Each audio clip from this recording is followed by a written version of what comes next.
வாழ்க வையகம், வாழ்க வையகம், வாழ்க வளமுடன். ஒழுக்கத்தால் உலகையே நட்பு கொள்ளும் அன்பு நெறியை தந்து சென்ற அருட்தந்தை வேதாத்திரி மகரிஷி அவர்களை வணங்கியும், இன்று உங்களுக்கெல்லாம் உங்களுடைய வீட்டிலும் உங்களுடைய பள்ளிகளிலும் உங்களுடைய கல்லூரிகளிலும் சொல்லிக் கொடுக்க முடியாத ஒரு பயிற்சி கல்வியையும் ஒரு ஆன்மீக கல்வியையும் வழங்கி கொண்டிருக்கக்கூடிய ஆசிரியர் பெருமக்களை வணங்கி, உங்களை எல்லாம் கோடை விடுமுறையில் ஏதோ ஒரு விளையாட்டு, ஏதோ ஒரு ட்ரைனிங் என்று அனுப்பாமல் ஒரு நல்ல விஷயத்துக்கு அனுப்பிய உங்களுடைய பெற்றோர்களை வணங்கியும், ஒரு பறவை பறந்து வந்து கிளையில் உட்காருது அப்படின்னா அந்த மரக்கிளை நம்பி இல்லை, தன்னுடைய இறகை நம்பி. அப்படி தங்களுடைய தன்னம்பிக்கையை மனதில் நிறுத்தி வந்திருக்கக்கூடிய மாணவ செல்வமான உங்கள் அனைவருக்கும் என்னுடைய மாலை வணக்கத்தையும் வாழ்த்துக்களையும் முதலில் கூறிக்கொள்கிறேன். வாழ்க வளமுடன், வாழ்க வளமுடன். எத்தனை நாளாக பயிற்சி எடுத்துட்டு இருக்கிறீங்க? இங்கே வந்து 8 நாள். நாளைக்கோட முடியுதா? நாளான்னைக்கு உங்களுக்கு சர்டிஃபிகேட் கொடுப்பாங்க, கரெக்டா? எப்படி இது பயிற்சியெல்லாம் எப்படி பிடிச்சிருந்ததா? போர் அடிக்குதா?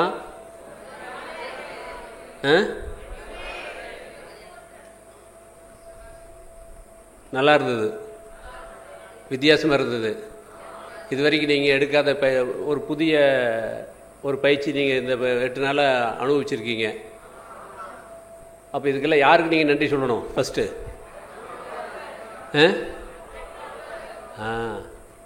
ஏன்னா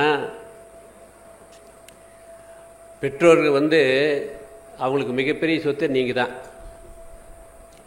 அவங்க 3 வேளை சாப்பிட்ருக்காங்களா அப்படின்னு உங்களுக்கு தெரியாது, ஆனால் நீங்கள் 3 வேளை சாப்பிடணும்னு நினைப்பாங்க. அப்பாவுக்கு வந்து மாட்டுத் துணி இருக்குதான்னு தெரியாது, ஆனால் உங்களுக்கு கரெக்டாக யூனிஃபார்ம் தைச்சி கொடுத்து, ஸ்கூல்லேருந்து வந்தோடனே ட்ரெஸ் போட்டு, பண்டிகைகளுக்கெல்லாம் ட்ரெஸ் எடுத்து கொடுத்து, நல்ல பிராண்டட் ஷூ வாங்கி கொடுத்து, அவர் சாதா செருப்பு போட்டு தைச்சி போட்டிருந்தா கூட உங்களெல்லாம் நல்ல முறையாக அடுத்த வரக்கூடிய ஜென்ரேஷனுக்கு நாம் பட்ட கஷ்டத்தை நம்முடைய பசங்க படக்கூடாது அப்படிங்கிற ஒரே காரணத்துக்காக தன்னுடைய வாழ்க்கையில் எல்லா சுகத்தையுமே தள்ளி வச்சுட்டு உங்களுக்காகவே காலையிலேருந்து மாலை வரைக்கும் வருஷம் 365 நாளுமே வேலை செஞ்சுருக்கிற தந்தையார் எல்லாம் நீங்கள் கண்டிப்பாக இந்த நேரத்தில் தேங்க்ஸ் சொல்லி ஆகணும். அம்மா அப்பா பெற்றோர்கள் எல்லாம் நீங்கள் தேங்க்ஸ் சொல்லி ஆகணும். எல்லாமே அந்த உணர்வெல்லாம் இந்த பயிற்சி மூலியம் உங்களுக்கு வந்துதா? சரி, ஓகே, சரி. நீங்கள் எல்லாம் என்னுடைய பேரமாராட்டம் எல்லாம் ஒரு 15லேருந்து 20, 21 வயசுக்குள்ளே இருக்கிறீங்க. நான் ஒரு 65 வயசில் இருக்கிறேன். கிட்டத்தட்ட நம்மளுக்குடைய வித்தியாசம் ஒரு 40 வருஷம் வித்தியாசம். ஜென்ரேஷன் கேப்பு 40 வருஷம் வித்தியாசம். உங்கள் கூட உங்களுடைய கல்ச்சருக்கு மிங்கிள் ஆகிறது சாதாரண விஷயம் இல்லை. அது உங்களுடைய ஸ்கூல் டீச்சர்ஸுக்கெல்லாம் தெரியும், பேரண்ட்ஸ்க்கெல்லாம் உங்களை பார்த்து எப்பவுமே குழந்தையாக தான் தெரிவிங்க. ஆனால் ஆசிரியருக்கெல்லாம் தெரியும், இங்கே சொல்லிக் கொடுத்த பயிற்சியாளர்கள் எல்லாமே தெரியும். பட் நம்மளுக்குள்ளே எல்லாம் ஃப்ரீக்வன்சி கொஞ்சம் கரெக்டாக டேலி ஆகாத போது 2-3 கேள்வி கேட்குற பதில் சொல்கிறீங்களா?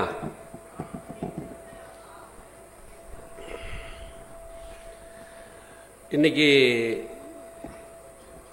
சிறந்த நடிகரில் நல்ல டாப்பில் இருக்கிற நடிகர் யாரு?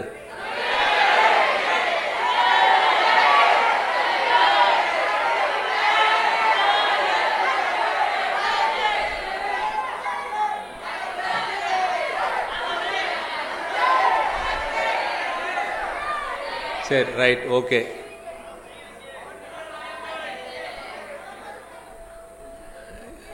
உண்மையிலுமே எனக்கு யாருன்னே புரியல. ஏன்னா எல்லாம் ஒரே முட்டை சொல்கிறீங்க.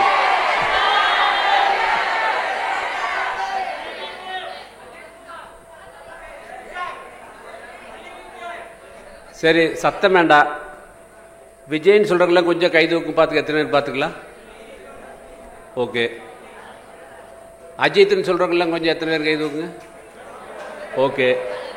சூர்யான்னு சொல்கிறவங்களாம் எத்தனை பேர் கொஞ்சம் கை தூக்குங்க? ஓகே, போது விட்டுடலாம்.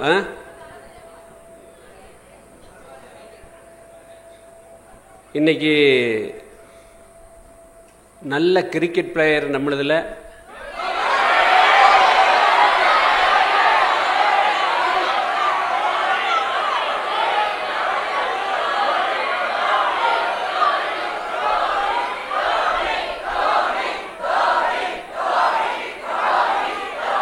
சரி, ரைட் போது ரைட். இதையும் கொஞ்சம் ஓட்டு எடுத்துக்கலாம். டோனிங்கர்லாம் கொஞ்சம் கை தூக்கி எத்தனை பேர் பார்க்கலாம்? ஓகே. விராட் கோலிங்கிறங்க? ஓகே.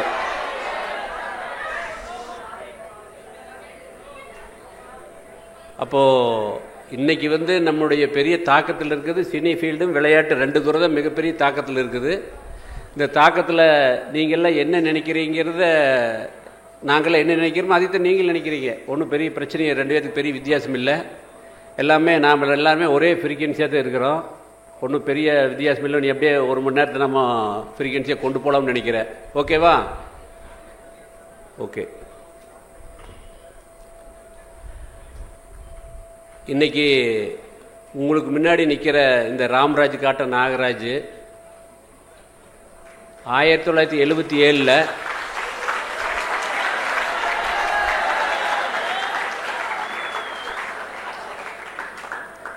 சல்யூட்னு உங்களுக்கு எது ஞாபகத்துக்கு வருது?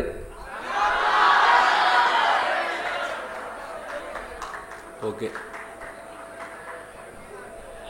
1977 எஸ்எல்சி முடிச்சுட்டு ஏதோ தொழில் பண்ணணுமே அப்படிங்கிறதுக்காக ஒரு வேட்டி கம்பெனியில் வேலைக்கு சேர்ற எஸ்எல்சி முடிச்சுட்டு இல்லை உங்கள் ஏஜில் நீங்களாம் அடுத்தது காலேஜ் போக போகிறீங்க.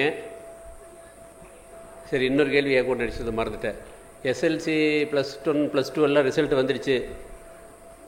எல்லாம் உங்களுக்கு வந்துருக்கு நினைக்கிற எல்லாமே எல்லாருமே பாஸ் ஆகுதுல?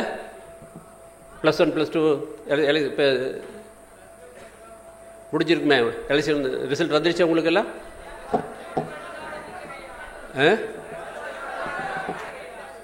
சரி, எல்லாம் உங்கள் வயசாக இருக்கிற போது அடுத்தது கனவு இப்போ +1 +2 எங்கள் காலத்தில் எஸ்எல்சி 10க்கு அடுத்து 11 11க்கு அடுத்து எஸ்எல்சிக்கு அடுத்து பியூசி படித்ததை டிகிரி போகணும். அந்த எஸ்எல்சியுமே பியூசி ஒன்றா சேர்த்த +1 +2ன்னு வச்சுட்டாங்க. இப்போது நான் தான் கடைசி எஸ்எல்சி முடிச்சுட்டு பாஸ் பண்ணியிருந்தேன் அப்படின்னா நானும் ஏதாவது ஒரு காலேஜுக்கு போயிருப்பேன். ஆனால் எஸ்எல்சியில் டைப்ரைட்டிங் சப்ஜெக்டில் 35 மார்க் வாங்கினா பாஸு, 33 மார்க் வாங்கி 2 மார்க்கில் ஃபஸ்ட் கிளாஸில் ஃபெயில் ஆகிட்டேன். அதனால் காலேஜ் போக முடியல.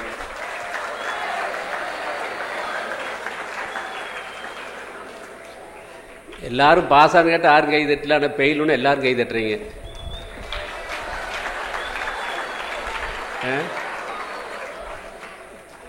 ஃபெயிலுக்கு கை தட்டு வாங்கின உலகத்து ஒரே ஆள் நான் ஒரு ஆளாக தான் இருக்குன்னு நினைக்கிறேன்.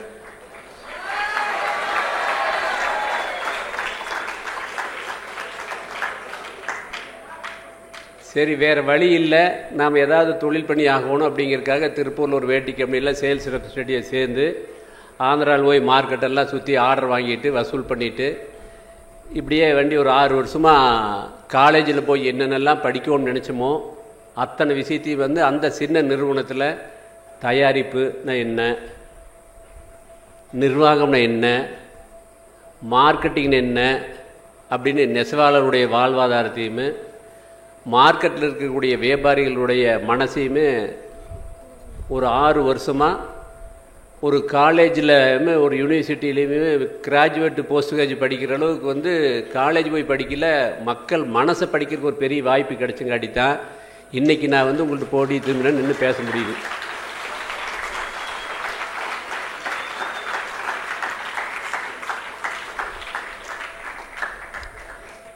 இதில் நீங்கள் தெரிஞ்சிக்க வேண்டிய விஷயமெல்லாம் எப்படிங்கிறதுக்காக சின்ன சின்ன சம்பவங்களை உங்களுக்கு புரிகிற மாதிரி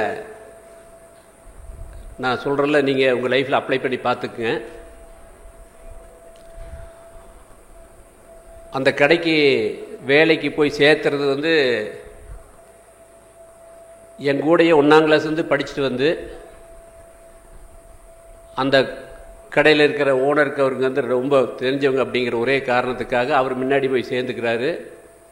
அவர் வந்து என்னை வேலைக்கு கூட்டிகிட்டு போய் சேர்த்துறாரு. அந்த கடைக்கு சேர்த்துறபோது ஒரு கண்டிஷன் போடுறாரு. என்னை வேலைக்கு சேர்த்துறபோது உன்னை நாங்கள் அந்த கடையில் வேலைக்கு சேர்த்து விட்டுறேன், ஆனால் நான் சொல்கிற ஒரு கண்டிஷன் நீ அக்செப்ட் பண்ணணும் அப்படின்னு ஒரு கண்டிஷன் போடுறாரு. நம்மளுக்கு அந்த பையன் கூட படித்த நண்பன் வந்து ஆந்திரா போகிறது, ட்ரெயினில் போகிறது, ஹோட்டலில் போய் பூரி சாப்பிட்றது, வடை சாப்பிட்றது, இந்த கதை சினிமா பார்க்குறது, இந்த கதையெல்லாம் கேட்டோன்னே வேலை கிடைக்கிறதுலேயே இந்த ஊரெல்லாம் சுற்றி பார்க்கணுன்னு ஆசை வந்து, எப்படியே நீ என்ன கண்டிஷன் போட்டாலும் சரி நான் எனக்கு வேலை சேர்த்து விட்டால் போதும், இந்த கண்டிஷனை அக்செப்ட் பண்ணிக்கிறேன் அப்படின்னு சொல்லி அவரோட கண்டிஷனுக்கு அக்செப்ட் பண்ணி அந்த கடையில் வேலைக்கு சேர்த்து விடுறாரு. என்ன கண்டிஷன் அப்படின்னா, மாதத்தில் 15 நாள் ஆந்திரா லைன் பார்க்கணும். அப்போது அன்னைக்கெல்லாம் அந்த 77 வந்து அந்த 15 நாளைக்கு வந்து ஒரு நாளைக்கு வந்து 100 ரூபா செலவாகுது. 1500 ரூபா அந்த 15 நாள் செலவு பண்ணணும். இவர் என்ன பண்ணுவார்னா, அதை வந்து 2000 ரூபா அப்படின்னு செலவு எழுதி கொண்டு வந்து கொடுப்பார். ஆக்சுவலாக ஆகிற செலவு 1500 தான் ஆகுது. அந்த 2000 ரூபா செலவு பண்ணி எழுதிட்டு வந்து 500 ரூபாய் வந்து ரிக்ஷா அது மாதிரிலாம் பொய் கணக்கு எழுதி கொடுத்து 500 ரூபாய் எடுத்து பாக்கெட்டில் வச்சுக்குவார். அவர் வச்சுட்டு அவருக்கு சம்பளமே 250 மாதம் சம்பளம் அவருக்கு 250. எனக்கு சம்பளம் வந்து ஜூனியரில் போனால் 150 பர் மந்த்துக்கு, ஒரு நாளைக்கெல்லாம் இல்லை. ஆனால் அந்த லைன் செலவில் பொய் கணக்கு எழுதி எடுக்கிறதில்ல 500 ரூபா எடுப்பார். இப்போ அந்த லைனுக்கு தான் எண்ணெய் போடுறாங்கங்க. போடுறது அவர் சொன்ன கண்டிஷன், செலவு 1500 தான் ஆகுது. செலவு 1500 ஆகுது. டெய்லி கணக்கு நீ எப்படி எழுதணும், எப்படி டேலி பண்ணி நீ 2000 எழுதி கையில் கொடுத்துடணும். எங்காவது நீ குறைச்சி 1500 செலவு பண்ணினா நான் மாட்டிக்குவேன். அப்புறம் பாரு எனக்கு உன்னை என்ன ஒன்றுன்னு எனக்கு தெரியாது. இதெல்லாம் கண்டிஷன் பேசி அந்த 1500 பொய் கணக்கில் 500 ரூபா சேர்த்து எழுதி 2000 கணக்காச்சு 500 நீ எடுத்து வச்சுக்க அப்படின்னு சொல்கிறாப்புல. அவர் கூட எனக்கு அதை மீதி குடும்பம் கேட்கல, நீ எடுத்து வச்சுக்க அப்படின்ட்டாரு. சம்பளம் 150, பொய் கணக்கு எழுதுனா 500. 150க்கு 500க்கு எவ்வளோ வித்தியாசம்? 3 மாதம் சம்பளம் வச்சு அப்படின்னாரு. ஓகே, எப்படியோ அப்படி எப்படி சொல்லி வேலை வாங்கி கொடுத்தா போதும், நான் உன்னை சொல்கிற கேட்டுக்கிறேன் அப்படின்னு சொல்லி ஜாயின் பண்ணியாச்சு. ஒரு 3 மாதம் எல்லாம் கம்ப்ளீட் ரகத்தெல்லாம் பழக்கி விட்டு என்னை லைனுக்கு அனுப்புகிறாங்க. அதே மாதிரி போகிறபோது கடையில் முதலாளி வசக்கட்டு கணக்கு எழுதி 2000 ரூபா பணத்தை கையில் கொடுத்து அனுப்புகிறாங்க. அவர் சொன்ன மாதிரியே டெய்லியும் கணக்கு எழுதி பார்த்தா செலவு அவ்வளோதான் வந்தது. 100 ரூபா தான் செலவு வந்தது. 15 நாளைக்கு போனால் 150 தான் வரும். 1500 தான் செலவு வரும் பர் டே. மொத்தமாகவே 1500 தான் வரும். 15 நாள் லைன் பார்த்தாச்சு. இப்போ ஊருக்கு வரணும், வந்து கணக்கு கொடுக்கணும் முதல் மாதமாக.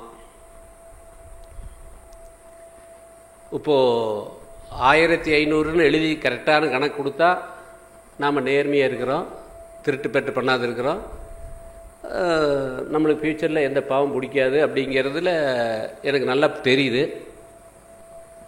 அப்படி 1500 எழுதி கொடுத்தா நம்ம வேலை சேர்த்து விட்ட நண்பனுக்கு வந்து நம்ம காட்டி கொடுத்து அவனுக்கு பெரிய பனிஷ்மெண்ட் வாங்கி கொடுத்து அவன் வேலை கூட எடுத்துருவாங்களே, அவனை எப்படி பண்ணுறது அப்படின்னு எனக்கு ஒன்றும் புரியல. பெரிய தடுமாற்றப்போ எந்த வயசில்? உங்கள் வயசில். நீங்கள் எல்லாம் என்ன வயசில் இருக்கிறீங்களோ அந்த வயசில். என்னுடைய கேள்வி, 1500 கணக்கு எழுதி கொடுத்து நேர்மையாக கொண்டு போய் கணக்கு கொடுப்பீங்களா, இல்லை 2000 கணக்கு எழுதி கொடுத்துட்டு நண்பனை காப்பாற்றுவீங்களா?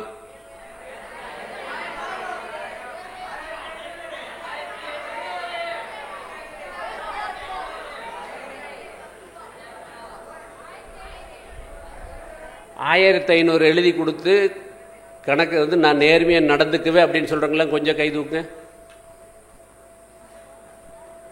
யாரும் 2 கையிலும் தூக்குற மாதிரி தெரியுது. பயிற்சிக்கு 2 கை தூக்கணும். ஓகே, நான் எந்த காலத்துலையுமே நண்பனுக்கு வாக்கு கொடுத்துட்டேன். கர்ணம் பரம்பரை நான். அவனு செஞ்சோர் போட்டனால வந்து நான் துரியோதனுக்கு சாதகமாக தான் இருப்பேன் அப்படின்னு சொல்லி அந்த நண்பனுக்கு நம்பிக்கையை நடந்துக்குவேன் அப்படின்னு சொல்கிறவங்கெல்லாம் கொஞ்சம் கை தூக்குங்க. நீங்களாம் கர்ணம் பரம்பரை, வாழ்த்துக்கள். இதில் கை தூக்காத இருக்குங்களே எத்தனை பேர்? அதிகம் கொஞ்சம் தூக்குங்க. என்ன உங்கள் அபிப்பிராயம்? அதெல்லாம் வேலையை வேண்டாம் ரிசைன் பண்ணிட்டு முடிவு பண்ணிட்டீங்களா? கை தூக்கணுங்க 2 பேருமே வந்து 1500 2000 ஓகேன்ட்டாங்க. எனக்கு இப்போ விஷயமே வந்து கை தூக்காது தான் பிரச்சனை. இப்போது ஏதாவது பதில் இருந்தால் சொல்லுங்களேன், தெரிஞ்சுக்கிறேன். நான் ஒரு ஒருத்தர் இருந்து சொல்லுங்கள். 1500 கை தூக்கணும் ஓகே, 2000 கை தூக்கு ஓகே. கையே தூக்காத இருந்ததுக்கு என்ன காரணம் யாராவது ஒருத்தர் இருந்து சொல்லுங்க, நான் தெரிஞ்சுக்கிறேன்.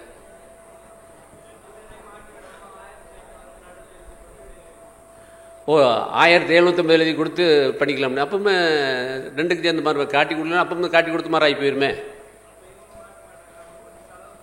1750 எழுதி கொடுத்தாலுமே அவர் 2000 எழுதி கொடுத்து கணக்கு வாங்கிட்டப்போ 250 கம்மி எழுதி கொடுத்து நண்பன் மாட்டிக்காப்புல பொய் பண்ண 2 பாம் பண்ணிட்டே. நீ இப்போ யாரோ ஒருத்தருக்காவது பண்ணலாமே.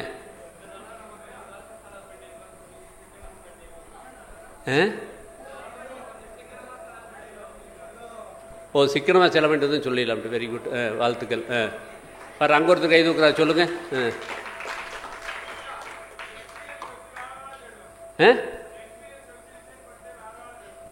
ஒரே மாதத்தில் உனக்கு எக்ஸ்பீரியன்ஸ் வந்துருமா? ஆஹா, இது அவருக்காவது கொஞ்சம் பாதி மாதிரி போடுற மாதிரி நீங்கள் அதுவும் இல்லை. சொல்லுங்கள், யாராக இருந்தால் சொல்லுங்கள். எனக்கு தெரியாத காரணமாக இருக்குது.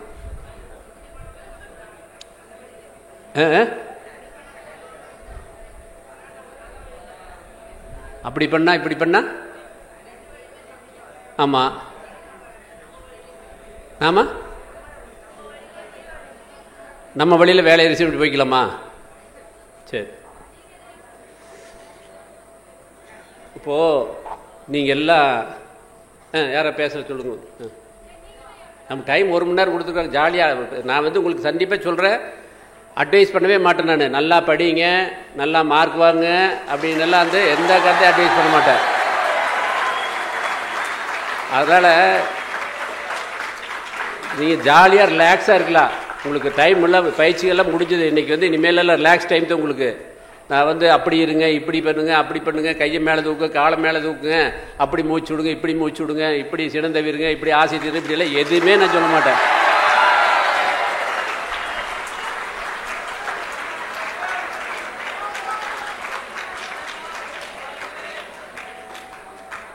ஏன்னா எங்கள் வீட்டில் 2 பிள்ளைங்க இருக்குது. ஏப்பா இந்த கதை இத்தனை நாள் சொல்லி சொல்லி எங்களை வந்து இது பண்ணிட்டு இருக்கிறீங்க, செருப்போட கதை எத்தனை நாளைத்தையும் சொல்லிட்டு இருப்பீங்க கேட்பாங்க. அதனால் நம்ம எதைய பழைய கதையை சொன்னாலும் கேட்க மாட்டாங்க, அட்வைஸ் பண்ணாலும் கேட்க மாட்டேன். எனக்கு நல்லா தெரியும். அதனால தான் கூட ரிலாக்ஸாக பேசிட்டு இருக்கிறேன். சொல்லுங்க நீ தம்பி, என்ன சொல்ல வந்தியே சொல்லு.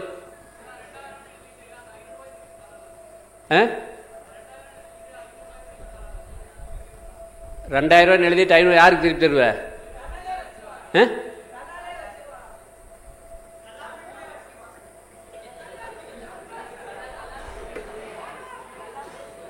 எந்த கல்லாப்பட்டியில் கொண்டு போய் வைப்ப?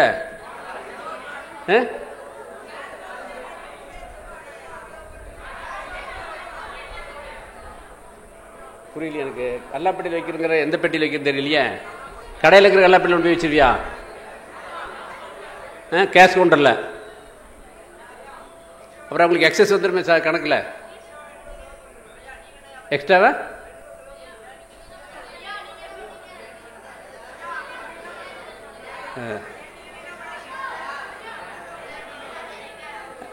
யாரோ ஒரு ஆள் கேட்டான் பாரு, கரெக்டு.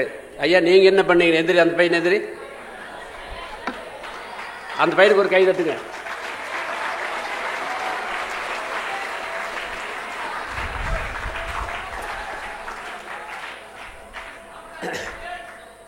அருமையான கேள்வி. இந்த சிந்தனை தான் வரணும். இந்த பயிற்சி கூடத்துக்கு வந்துட்டா சொல்றதெல்லாம் கேட்டு ஆட்டு மந்தையாட்டு தலையாட்டக்கூடாது. என்ன தெரியலனா எனக்கு தெரியல, எனக்கு விளக்கம் சொல்லுங்க அப்படின்னு எந்திரிச்சு கேட்டுக்கிறத இந்த வயசு கரெக்டான வயசு. அந்த பையன் பேர் என்ன தம்பி? அஜின். எந்த ஊர்லேருந்து வர்ற? எந்த ஸ்கூல்? ரமண மகரிஷி உள்ள போது கேட்குறாரு கேள்வி. பரவாயில்ல பாரு.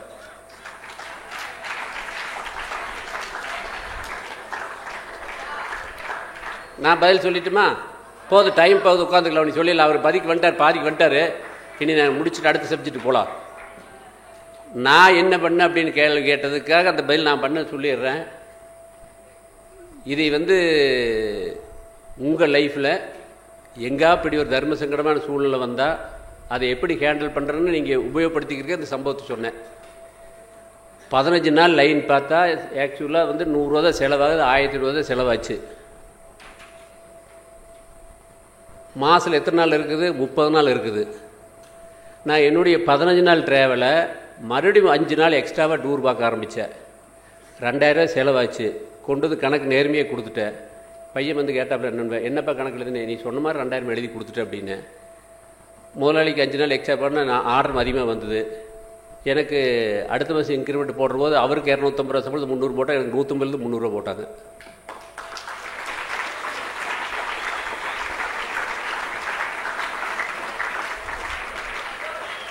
இது எங்கேயாவது MBA போய் லண்டனில் போய் படிக்கணுமா?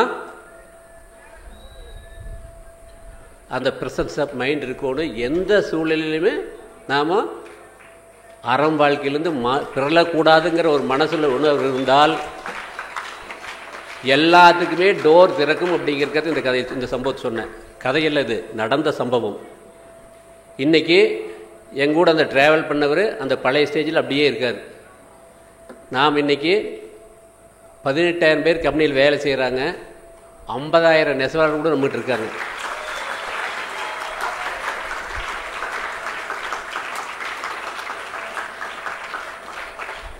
நீங்கள் இந்த 8 நாளாக படிச்சிருப்பீங்க இறையருள், இறையருள், இறை தத்துவம், இறை உணர்வு அப்படின்னு. இது வரைக்கும் உங்களுக்கு கடவுள்னா என்னென்னு தெரிஞ்சிருக்காது. கோயிலுக்கு அப்பா அம்மா கூட்டிகிட்டு போவாங்க. நான் கொஞ்ச நேரம் செல்லு பார்த்துட்டு இருக்கிறேன், டிவி பார்த்துட்டு இருக்கிறேன், சினிமா பார்த்துருக்கிறேன், கிரிக்கெட் விளையாடிட்டு இருக்கிறேன், என்னை போய் இப்படி கூட்டிகிட்டு போய் உயிர் எடுக்கிறீங்களே அப்படின்னு உங்களுக்கு கோயிலுக்கு போகிறது மிகப்பெரிய போராக இருந்திருக்கு. ஏன்னா அங்கே போனோன்னா தீர்த்தம் கொடுக்குறாங்க, அபிஷேகம் கொடுக்குறாங்க, பஞ்சாமிர்தம் கொடுக்குறாங்க, இவ்வளோதான் இருக்குது. இதுக்கு மேலே வேறு என்ன விஷயம் இருக்குது அங்கே போய் பார்க்குறதுக்கு அப்படின்னு உங்கள் மனசுக்குள்ளே பல கேள்விகள் எழுந்திருக்கு. அந்த இறை உணர்வும் இறையருளும் அப்படிங்கிறத இந்த கிளாஸ் உங்களுக்கு புரிய வச்சிருக்கு. நல்லா புரிஞ்சுக்குங்க. இந்த பேனா இருக்குது, கீழே விழுந்தா, இங்கேருந்து விழுந்தா உடஞ்சி போயிரு. 18,000 இந்த பேனா அப்போது 10 வருஷத்துக்கு முன்னாடி. இன்றைக்கி எதோ எச்சா இருக்குது. அங்கேருந்து கீழே விழுந்தா இந்த 18,000 பேனா உடஞ்சி போயிரு. மேலே பில்டிங் மேலேருந்து கீழே எட்டி குச்சோம்னா நம்ம கால் கையெல்லாம் முறிஞ்சு போயிரு. ஃப்ளைட்டில் போகிறபோது அங்கேருந்து கீழே குச்சா என்னாவும் ஆளே காணாது போயிடுவோம். உண்டா இல்லையா? ஆனால் இந்த பூமி எவ்வளோ பெரிய சுற்றளவு இருக்குது, எவ்வளோ பெரிய வெயிட் இருக்குது, தன்னைத்தானே சுற்றிக்குது. சூரியன் சந்திரன் சுற்றி வருதுன்னா அந்த சூரியனுக்கு அந்த பூமிக்கு எந்த பில்லர், எந்த பேரிங் தாங்கி பிடிக்குது? அவ்வளோ பெரிய பூமி தன்னைத்தானே சுற்றி சூரியன் சந்திரன் சுற்றி வருதுன்னா இந்த பூமியை எது தாங்கி பிடிக்குது? எந்த பேரிங், எந்த பில்லர் தாங்கி பிடிக்குது? எந்த காங்கிரீட் பில்லர் தாங்கி பிடிக்குது? சுத்த வெளிங்கிற காந்தாற்றல் தான் அது சுற்றி பிடிக்குது. அது சுற்றுற வேகத்துக்கு சுற்றி பிடிக்குது காந்தாற்றல் தான், அந்த டிவைன் பவர் தான். நம்முடைய மகரிஷி நம்மளுக்கு எளிமையாக புரியுற மாதிரி சொன்னது இதுதான். இறைவன் எல்லையற்றவன், இறைவன் எல்லையற்றவன், என்றும் அழியாதவன். அதைய எப்படி நீங்கள் தெரிஞ்சுக்க முடியாது, அதை உணர்த்த முடியும். அந்த இறை உணர்வை உணர்த்த முடியும். மின்சாரம் கரண்ட் வருது, கண்ணில் பார்க்க முடியாது. ஆனால் ஃபேனாக ஓடுது, லைட்டாக எரியுது, ஏசி ஓடுது, ஆனால் தெரியாது. தொட்டால் சாக்கடிக்கு உணரத்தான் முடியும். மின்சாரம் மாதிரி கடவுளை அதனுடைய ஆற்றலை நம்ம உணரணும். அதுதான் ரொம்ப முக்கியம். இந்த பயிற்சியில் உங்களுக்கு தெரிய வேண்டிய விஷயம். அப்போ இந்த சுத்தவெளி என்றைக்குமே அழியாது. அதுக்கு எல்லையே இல்லை.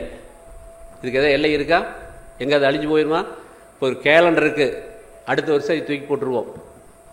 ஒரு ஃபோட்டோ இருக்குது, சாமி ஃபோட்டோ, பழசாச்சுன்னு தூக்கி வீசிடுவோம். சிலையாக வச்சுருக்கிற வெளிநாட்டுக்காரர் கடத்தி எடுத்துகிட்டு போயிடுறான். இல்லை ஒரு காலகட்டத்தில் அது மழை நீரில் வெயில் விட்டு பால் படைஞ்சு போயிடுது எல்லாமே. அப்போ இறைவன் எல்லாமாம் இருக்க எல்லாக்குள்ளே இருக்கிறான் அப்படிங்கிற இந்த சுத்தவெளி தத்துவத்தை நீங்கள் தயவு செய்து புரிஞ்சுக்குங்க. நம்மெல்லாம் நம்மளை யாரும் பார்க்காது இருக்கிறாங்க அப்படின்னா தப்பு பண்ணுறதுக்கு தயாராகிடுவோம்.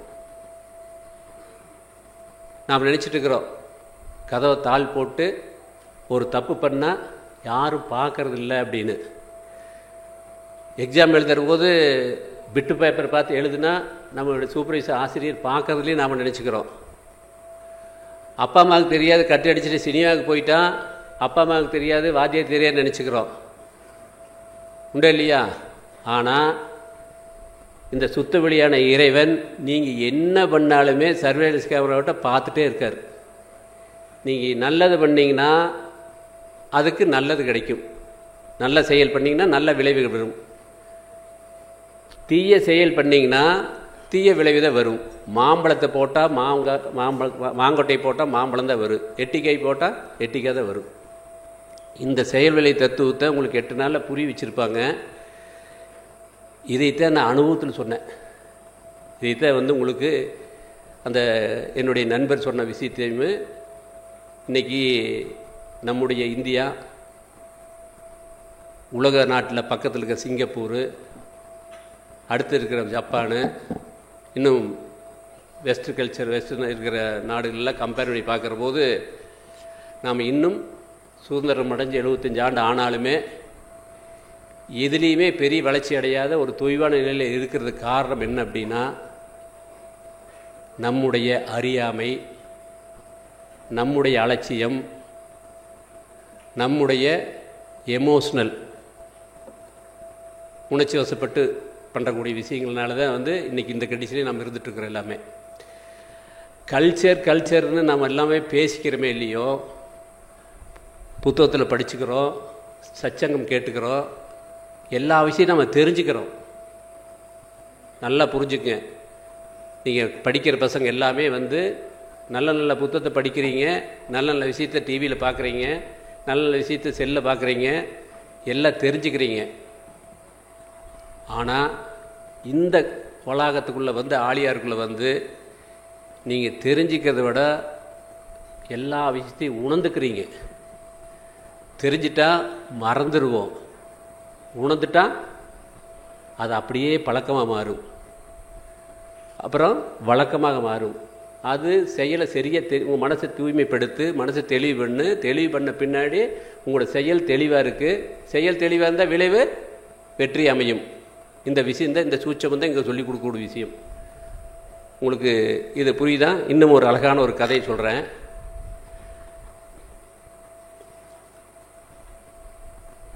நம்ம வீட்டில் நீங்கள் எல்லாம் வயசு பசங்க சிறுசுலேருந்து பெருசாக வரைக்கும் வீட்டில் நிறையா சுட்டித்தனம் பண்ணியிருப்பீங்க, நிறையா விளையாட்டுத்தனம் நடந்திருக்கு. வீட்டில் அப்பா ஒரு ரோஜா செடியை அழகாக வளர்த்திட்டு வர்றாரு. ரோஜா செடியை அழகாக வளர்த்திருக்கார். தினம் தண்ணி ஊற்றுறாரு, பூ பூக்கிறது பார்க்குறாரு. தினம் போகிற போது அதை பார்க்குறாரு. காலையில் சாயந்தரம் தண்ணி ஊற்றுறாரு, அதை உரமிக்கிறாரு. காலையில் பூ பிடிக்கிற பூவை பிடிச்சி போய் சாமி வச்சு சாமி கும்பிட்டு காலையில் அவருடைய ஆஃபீஸ்க்கோ வியாபாரத்துக்கோ போகிறாரு. அதைய ஒரு நாள் அப்படி சாயந்தரம் வர்றபோது அந்த ரோஜா செடி முறிஞ்சு கிடக்குது. பார்க்குறாரு, பதறி போயிடுறாரு. எப்படி இந்த ரோஜா செடி ஆச்சு அப்படின்னு பார்க்குறாரு. பார்த்தோன்னே உடைச்சது நீங்கள் சைக்கிள் ஓட்டிகிட்டு மேலே அடித்து கீழே விழுந்து அந்த உடஞ்சி போச்சு. அது நீங்கள் தான் பண்ணியிருக்கீங்க தப்ப. உடனே அப்பாட்ட வந்து சொல்கிறீங்க, அப்பா நான் தான் சைக்கிள் ஓட்டிகிட்டு வந்து மேலே விட்டு உடஞ்சி போச்சுன்னு சொல்கிறீங்க. அப்பாவுக்கு சரியான கோபம் வருது. பெல்ட்டை கழட்டி பட்டை எடுக்கிறாரு. நீங்கள் என்ன பண்ணுறீங்க? அடி வாங்கிட்டு அம்மாட்ட ஓடுறீங்க. ஏன்டா அப்படிங்கிறாரு. அம்மா நல்லா புரிஞ்சுக்குங்க, நான் தெரியாமல் சைக்கிள் ஓட்டிகிட்டு வந்து அந்த செடியை முறிச்சிட்டேன். அப்பா வந்து கேட்டாங்க, நான் உண்மைத்தாம்மா சொன்னேன், உண்மை சொன்னதுக்கு அடிப்பாங்களாம்மா அப்படின்னு கேட்டார். அந்த பையன் போய் அம்மாட்ட கேட்டாப்புல. எப்பவுமே வந்து அப்பாவுடைய மேனுஃபேக்சரிங் வித்தியாசமாக இருக்குது, அம்மாவுடைய மேனுஃபேக்சரிங் வித்தியாசமாக இருக்குது. அம்மா எந்த முடிவு எடுத்தாலுமே வந்து மனசுலேருந்து எடுப்பாங்க, அப்பா வந்து அறிவுலேருந்து எடுப்பாங்க. அப்போ தான் அந்த அப்பாவுக்கே புரிஞ்சிருக்கு, ஆமாம் பையன் உண்மைத்தானே சொன்னான், உண்மை சொன்னதுக்கு எதுக்கு அடிக்கிறீங்க அப்படின்ட்டு அவங்க அப்பாவை கூப்பிட்டு கேட்டிருக்காப்புல. எனக்கு பையன் தெரியாத முடிச்சிட்டான், இன்னும் ரோஜா செடி வாங்கி வச்சுக்கலாம், எதுக்காக இப்படி பண்ணீங்க அப்படின்னு கேட்டோன்னே அப்போ தான் அவரே சிந்திக்க ஆரம்பிக்கிறார். ஆமாம் தப்பு, சாரி அப்படின்னு சொல்கிறாப்புல. இது எதுக்கு இந்த கதையை சொல்கிறேன்னா, நாம் குழந்தையாக இருக்கிற போது தெய்வமாட்டவே இருக்கிறோம். வளர்ந்து வர வர வர வர நம்முடைய குடும்பத்தில் இருக்கிற பேரண்ட்ஸை பார்த்து, கூட பிறந்தவங்களை பார்த்து, சொந்த பந்தங்களை பார்த்து, நட்பில் பார்த்து, அக்கம் பக்கம் பார்த்து எல்லா விஷயத்தையும் நம்ம கற்றுக்கிறோம். ஆளுக்கு தகுந்தபடி பேசுறது, பொய் சொன்னால் தப்பிச்சுக்கிறது, இப்படி வந்து எல்லா தீய குணங்களும் நம்மளுக்குள்ளே வந்து இந்த சமுதாயத்தை பார்த்து பார்த்து பதிவாக வந்து சேர்ந்துக்குது எல்லாத்தையுமே. ஏன்னா நம்ம சமுதாயம் சுற்றி இருக்கிறது முழுதுமே வந்து இப்படித்தான் இருக்குது. இப்போ நம்முடைய அப்பாவே அம்மாவே வந்து சொல்லுவாங்கன்னா, அந்த எதுக்கால விட்டு பையன் கூட பேசாத, அவன் தலைமுடி வரைக்கும் ஹிப்பியாட்ட வச்சுருக்கிறான், அவன் பழக்க வழக்கம்லாம் சரியில்லை, சேதைனா கெட்டு போயிடுவேன் அப்படின்னு அம்மா வந்து நம்மளுக்கு அட்வைஸ் பண்ணிகிட்ருப்பாங்க வீட்டில்.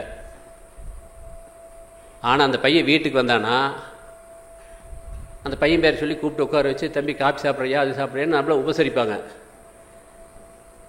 அந்த பையன் போன முன்னாடி நம்மளும் மறுபடியும் இதை சொல்லுவாங்க, இது மாதிரி அந்த பையன் சரியில்லை அப்படின்னு. ஆனால் நம்ம பார்க்குற போது அந்த அனுபவம் பத்தாது. அப்போ நம்மகிட்ட சொல்கிறபோது அந்த பையனை குறையாக சொல்கிறாங்க. ஆனால் அந்த பையன் நேராக வரவோ நல்லா ரிசீவ் பண்ணி பண்ணுறாங்க அப்படின்னா, ஓ இப்படியெல்லாம் நடிக்கணுமா அப்படிங்கிறத அந்த பேரண்ட்ஸ் பார்த்து நாம் பழகிக்கிறோம். இதெல்லாம் தான் நம்மளுக்கு இருக்கிற பெரிய பிரச்சனையே நம்மளுக்கு இருக்கிறது தான். நீங்கள் பள்ளிக்கூடம் போகிற போது, ஸ்கூலுக்கு போகிற போது டிஃபன் பாக்ஸில் சாப்பாடை போட்டு கொடுத்து அனுப்புகிறாங்க. என்ன சொல்லி கொடுத்து அனுப்புகிறாங்க? நாங்கள் பட்ட கஷ்டம் நீங்கள் படக்கூடாது, நீங்கள் படிச்சுட்டு வந்துட்டீங்கன்னா எங்களாட்ட கஷ்டப்பட வேண்டியதில்லை, எங்களாட்ட வேலை செய்ய வேண்டியதில்லை, நீங்கள் ஜாலியாக சுலபமாக வாழ்க்கையை ஓட்டலாம் அப்படின்னு அந்த விஷயத்தை இப்போ டிஃபன் பாக்ஸில் போட்டு உங்களுக்கு கொடுத்து ஸ்கூலுக்கு அனுப்பிச்சிடுறாங்க. நீங்கள் படிக்க படிக்க படிக்க படிக்க உங்களுக்கு மைண்டுக்குள்ளே என்ன வருது மனசில்? நாம் படிச்சுட்டா நம்மளுக்கு ஒரு ஏசி ரூம் கொடுப்பாங்க, அந்த ஏசி ரூம் போய் உட்காந்துக்கலாம், ஒயிட் காலர்ஷிப் கிடைக்கி, மாதமான போய் உட்காந்துட்டு கையெழுத்து மட்டும் போட்டு கொடுத்தா போகுது, சம்பளம் வந்துரு, நம்ம அப்பார்ட்மெண்ட் வாங்கிக்கலாம், கல்யாணம் பண்ணிக்கலாம், இப்படி நம்ம லைஃப்பை வந்து சொஃபிஸ்கேட்டடாக போய்க்கலாம் அப்படிங்கிற எண்ணத்தை வந்து போட்டே இருக்காங்க. ஆனால் ப்ராக்டிக்கலாக அப்படி இருக்காது. நல்லா புரிஞ்சுக்க. ஒவ்வொரு கிளாஸ்லேயும் நீங்கள் 40 பேர் படிப்பீங்க. நாளைக்கு காலேஜ் போவீங்க, காலேஜில் போஸ்ட் கிராஜுவேட் முடிப்பீங்க, அங்கே கேம்பஸ் இன்டர்வியூ எடுப்பான். ஒரு 3 லட்சம் 4 லட்சம் சம்பளம் கொடுத்து ஒரு 1 2 3 பேர்த்து எடுப்பாங்க. 1 2 ஒரு 3 பேர்த்து எடுப்பாங்க. 40 பேர்த்தில் 3 பேர்த்த ஒரு 5 லட்சம் சம்பளத்துக்கு எடுப்பாங்க, ஒரு 5 பேர்த்த வந்து 2 லட்சம் சம்பளத்துக்கு எடுப்பாங்க, 1 லட்சம் சம்பளத்துக்கு ஒரு 5 பேர்த்த எடுப்பாங்க. மீதி 30 பேர்த்துக்கு என்ன வேலை? நாம் எல்லோரும் என்ன பேரண்ட்ஸில் என்ன கனவில் இருப்போம்? நம்ம எல்லாருமே பையன் படிப்பான், ரேங்க் ஃபஸ்ட்டு வாங்குவான், கேம்பஸ் இன்டர்வியூவில் போவான், லட்சக்கணக்கில் சம்பாதிப்பான் அப்படிங்கிற எதிர்பார்ப்பில் தான் எல்லாருமே உங்களை படிக்க வச்சுட்டு இருப்பாங்க. ஆனால் அதிர்ஷ்டவசமாக உங்கள் பேரண்ட்ஸ் எல்லாம் அதையெல்லாம் மாற்றிட்டு நம்ம பையன் இன்ஜினியர் ஆகணுமா, டாக்டர் ஆகணுமா, வக்கீல் ஆகணுமா அப்படிங்கிறதெல்லாம் விட்டுட்டு சரியான மனிதனாக அற வாழ்க்கை வாழக்கூடிய மனிதனாக மாறணும்னு நினச்சி இங்கே அனுப்பிச்சிருக்காங்க உங்களை எல்லாத்தையுமே.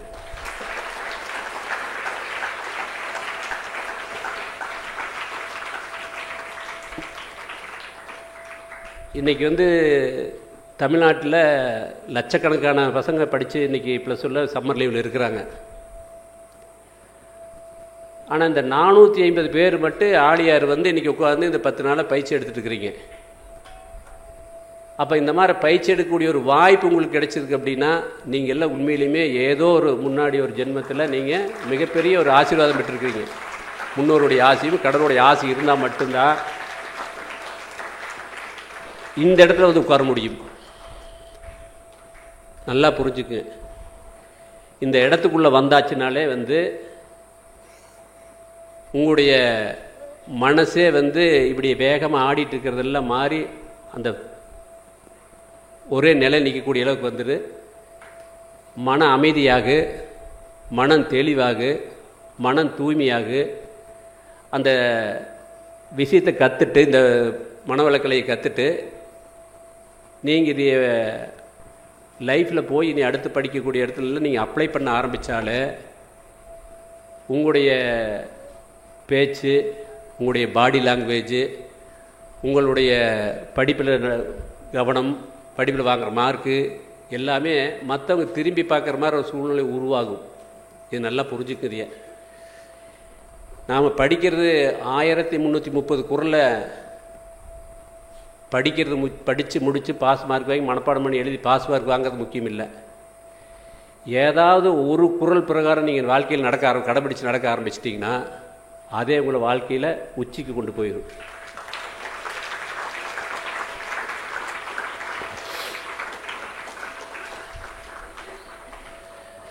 நாம் ஏதாவது ஒன்று மகாத்மா காந்தி உங்களுக்கு தெரியும், இந்தியாவுக்கு சுதந்திரமாகி கொடுத்தது. அவர் ஹரிச்சந்திர நாடகம் பார்த்ததுக்கு பின்னாடி தான் எந்த சூழ்நிலையில் நம்ம பொய் பேசக்கூடாது, உண்மை தவிர வேறு எதையும் பேசக்கூடாதுன்னு முடிவெடுத்தார். அதெல்லாம் உங்களுக்கு தெரிஞ்ச கதை. ஒரு உண்மைக்காக ஒரு கதை சொல்கிறேன், புரிஞ்சுக்கிற உங்களுக்கு ஈஸியாக புரியிருக்கா சொல்கிறேன். ஒரு வருடம் முழுதும் ஒரு தன்னுடைய தொழில் திருட்டு தொழிலாக பண்ணிட்டு இருக்கிற ஒரு திருடன் போய் ஒரு துறவிகிட்ட போய், ஐயா நான் வாழ்க்கையில் இப்படி பல தப்புகளை பண்ணிகிட்ருக்கிறேன், இதிலிருந்து திருந்தி நான் நல்ல வாழ்க்கை வாழணும், நல்லா மற்றவங்களாட்ட ஒரு மதிப்பு மரியாதை மிக்க தொழில் பண்ணி நல்லா வாழணும், அதுக்கு நான் என்ன பண்ணணுங்க அப்படின்னு அந்த துறவிகிட்ட போய் கேட்குறாப்புல. அந்த துறவி அவனை இறங்க பார்த்துட்டு, ஒன்றும் பிரச்சனை இல்லைப்பா, எந்த சொல்லையும் பொய் பேச வேண்டாம், உண்மை மட்டும் சொல்லு, நீ வாழ்க்கையில் உயர்ந்துடும் அப்படின்னாப்ல. அவனுக்கு ரொம்ப சிம்பிளாக போச்சு. என்ன சாமி சொல்கிறீங்க, இவ்வளோ சிம்பிளாக சொல்லிட்டீங்க, உன்னை சொன்னால் வாழ்க்கையில் உயர்ந்துடலாமா? உங்களுக்கும் அந்த கேள்வி இருக்குது. எப்படி நம்ம தப்பிக்கலாம், எப்படி அது ஏன் பாடத்துட்டு ஹோம்ஒர்க் பண்ணல அப்படின்னா காய்ச்சல்னு சொல்லலாம், தலைவலின்னு சொல்லலாம், வீட்டில் லைட் எரின்னு சொல்லு, இது மாதிரி ஏதோ ஒரு காரணம் சொல்லி நம்ம தப்பிச்சுக்குவோம். வாத்தியார் தப்பிக்கிறதுக்கு ஏதோ சின்ன சின்ன பொய் சொல்லுவோம், அம்மாட்ட சின்ன சின்ன பொய் சொல்லிகிட்டு இருப்போம். ஆனால் அந்த துறவி சொல்கிறாப்புல திருடலை பார்த்து, நீ உண்மையை சொன்னால் வாழ்க்கையில் உண்மை மட்டும் பேசினா வாழ்க்கையில் உயர்ந்துக்கலாம் அப்படின்னாப்புல. சாமி இது உண்மையத்தையும் சொல்கிறீங்களா, இப்படி கண்டிப்பாக நடக்குமா அப்படின்னோடனே, நீ அப்ளை பண்ணி பாரு, மாற்றம் இருந்தால் எங்கிட்ட சொல்லு அப்படின்னு சொல்லிட்டு அனுப்பிச்சிட்றாரு. அவன் முழுசாக சாமி நம்பி எந்த காரணத்துக்கும் நான் பொய் சொல்லக்கூடாது அப்படின்னு முடிவு பண்ணிவிட்டு போய் அன்னைக்கு ஒரு அரண்மனைக்கு பெரிய அந்த ஊரில் இருக்கிற நாட்டில் இருக்கிற அரண்மனைக்கு திருட போகிறதுக்கு முடிவு பண்ணிட்டு போய் கோயிலில் போய் சாமி கும்பிட்டு, சாமி இன்றைக்கி நான் ராஜாவுடைய அரண்மனைக்கு போகிறேன் திருடருக்கு, நான் நினைக்கிற மாதிரி அவர்கிட்ட இருக்கிற அந்த நவரத்னம் 9 நவரத்னம் வெளிநாட்டிலேருந்து வாங்கிட்டு வந்து வச்சுருக்காரு, அதை எடுத்துகிட்டு வரணும், எனக்கு எந்த விதமான இடைஞ்சலும் இல்லாத அது கிடைக்கிறதுக்கு வழி வேணுன்னு போய் இறைவன்கிட்ட வேண்டிட்டு நேராக அரண்மனைக்கு போகிறாப்புல, நடந்து போகிறாப்புல. போனோடனே அரண்மனைக்கு முன்னாடி இருக்கிற காவலாளிக அந்த வேல் வச்சு நிற்கிறாங்க. போனோடனே அவனை இறங்க பார்க்குறாங்க, யார் எதுக்கு வந்திருக்கு அப்படின்னு கேட்குறாங்க. உடனே திருடன் ஞாபகம் வருது. துறவி சொல்லியிருக்காரு, உண்மை சொல்லுனேன், நான் ஒரு திருடன், நான் அரசர் வச்சுருக்கிற கஜானாவில் இருக்கிற 9 நவரத்னத்தை எடுக்கிறதுக்கு வந்திருக்கிறேன், திருடருக்கு வந்திருக்கிறேன் அப்படின்னு சொன்னானாமா. அவங்களுக்கு ஆச்சரியம் போச்சு. என்னடா அது, ஒரு திருடன் நம்மக்கிட்ட காவல் காக்கிற ஆள்கிட்டே திருடன்னு சொல்லுவானே, ஏதோ ராஜா மாறு வேஷம் போட்டு வந்திருக்காராட்டு இருக்குது அப்படின்னு நினச்சிட்டு ஒரு சந்தேகத்தில் அவர் உள்ள விட்றாங்க. உள்ளே போகிறாரு. ராஜா நைட்டு நேரம் நல்லா தாரா போட்டு கட்டிட்டு யோகாசனம் பண்ணிகிட்ருக்காரு. நேராக ராஜா பண்ணிட்டு போய் அவரவே ராஜாவே தட்டுறாப்புல. அவரே நினச்சிட்டாப்புல, திருட நம்மளாட்ட திருட வந்தாலாட்டுருக்குது பெருமை அப்படின்னு நினச்சிட்டு அவர் அந்த தோட்டத்தில் வெறும் மேலோட யோகா பண்ணிட்டு இருந்துக்கிட்டு போய் ராஜா கிட்ட கேட்குறாப்புல. ஓ, போய் தட்டிட்டு ஆரப்பாணின்னு ராஜா கேட்குறாரு. ஓ, நீங்கள் நம்மால் தானா அப்படின்னு அவர் கேட்குறாரு. ஆமாம், நம்மால் தான் அப்படின்னு ராஜா சொல்கிறாப்புல. நீ எதுக்கு நான் திருட வந்திருக்கிறேங்க, ராஜா இது மாதிரி ஒரு 9 நவரத்தில் வச்சுருக்காராம்மா, அதுக்கு தான் வந்திருக்கிறேன், நீங்களும் அதுக்கு தான் வந்திருக்கேன். ஆமாம், நான் தான் வந்திருக்கேன், வாங்க 2 பேரும் போய் திருடலாம் அப்படின்னு சொல்லி 2 பேரும் பார்ட்னர்ஷிப் போட்டு நேராக கஜானா காமி சொல்கிறேன். ராஜாத்த கஜானா திரும்பி நேராக போகிறாங்க. ராஜாவும் திருடன் 2 பேரும் ஒன்றா திருட போகிறாங்க. போனோன்னே கஜானா திறக்கிறாங்க. அதில் அந்த பெட்டி திறக்கிறாங்க. 9 நவரத்னம் இருக்குது. 9 மாதிரி எடுத்துக்கிறாப்புல. எடுத்துன்னு பார்த்துட்டு ராஜா காலையில் பார்த்தோன்னா பொக்குன்னு போயிடுவார் அப்படின்ட்டு, நான் 3 வச்சுக்கிறேன், நீ 3 வச்சுக்கோ, ராஜா பொக்குன்னு அவருக்கு ஒரு 3 வச்சிடல அப்படின்ட்டு 3 அங்கே வச்சுட்டு ஆளுக்கு 3 எடுத்துகிட்டு வெளியே வந்துடுறாங்க. வெளியே வந்து ராஜா கூட பேசிவிட்டு, நம்ம இது மாதிரி எல்லாம் ஒன்று சேர்ந்து மாதம் இது மாதிரி திருட போகலாம் அப்படி 2 பேரும் ஒரு அந்யோன்யம் பேசிவிட்டு விட்டுட்டு போயிடுறாரு. காவலாளி பார்க்குறாங்க, ஏதோ ராஜாக்கு ரொம்ப தெரிஞ்சுறாட்டு போய் பேசிட்டு போகிறோம். நம்ம போகிறபோது அவரே விட்டுறாங்க. காலையில் அரசபை கூடுது. எல்லாம் கஜானா திறந்து கிடக்குது, எல்லாம் அலவலப்படுறாங்க. என்னென்னு ராஜா கேட்குறாரு. இது மாதிரி கஜானாவில் திறந்து கிடக்குது, என்னென்னு தெரியலிங்க, எல்லாம் திறந்து கிடக்குது அப்படியே இருக்குது அப்படின்னு சொன்னேன். உடனே ராஜா மந்திரி கூப்பிட்றாரு. மந்திரி போய் என்னென்னு பார்த்துட்டோம் அப்படிங்கிறாரு. மந்திரி நேராக கஜானாக்கு போகிறாரு. அந்த 9 நவரத்ன பெட்டி ஓப்பன் பண்ணி பார்க்குறாரு. அதில் 6 கல் இல்லை, மீதி 3 இருக்குது. இனி போய் ராஜா கிட்ட போய் 3 கல் இருக்குதுன்னு சொல்கிறத விட அந்த 3 நாம் இடத்துல எடுத்து அவர் பாக்கெட்டில் போட்டார். போட்டு நேராக ராஜா கிட்ட வர்றாரு. ராஜா, இது மாதிரி நம்முடைய வெளிநாட்டிலேருந்து வாங்கின 9 நவரத்ன கல்லில் பெட்டி திறந்து கிடக்குது, 9 கல்லையும் திருடன் எடுத்துகிட்டு போயிட்டானுங்க அப்படிங்கிறாப்புல. அவர் அப்படியா அப்படின்னு உடனே எல்லாம் ஆர்டர் போட்டு யார் திருடன்னு கண்டுபிடிங்க அப்படிங்கிறாங்க. உடனே போய் எல்லாம் தேடையில் கண்டுபிடிச்சி அந்த திருடனை கண்டுபிடிச்சிட்றாங்க. ஏப்பா திருடன்? ஆமாம் திருடனுங்கிறாப்புல. நேராக கூட்டு வந்துடுறாங்கங்க. ராஜா விசாரிக்கிறாரு, ஏப்பா நீ திருடது உண்மையா அப்படிங்கிறாப்புல ராஜாவை அந்த திருடனை பார்த்து. ஆமாங்க ஐயா, நேற்று நைட்டு வந்தனுங்க, கூட இன்னொரு திருடன் வந்தாருங்க, நாங்கள் 2 பேரும் போனோம், இப்படி திருடிட்டோமுங்க அப்படிங்கிறாப்புல. சரி, அந்த கல் எங்கே அப்படிங்கிறாப்புல. உடனே அவர் அந்த கல்லை எடுத்து அந்த டேபிளும் வைக்கிறார். திருட 3 கல்லை. ராஜா என்ன பண்ணுறாரு, அவர் பாக்கெட்லேருந்து எடுத்து அந்த 3 கல்லை வச்சுட்டு, மந்திரி அந்த 3 கல்லை எடுத்து வை அப்படிங்கிறாரு.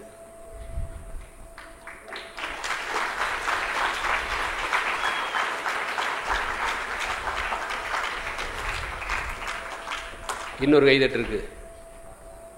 காவலாளியை கூப்பிட்றாரு. இந்த மந்திரியை பிடிச்சி சிறையில் போடுங்க, அந்த திருடனை மந்திரி சீட்டில் உட்கார வைங்க அப்படின்னாரு.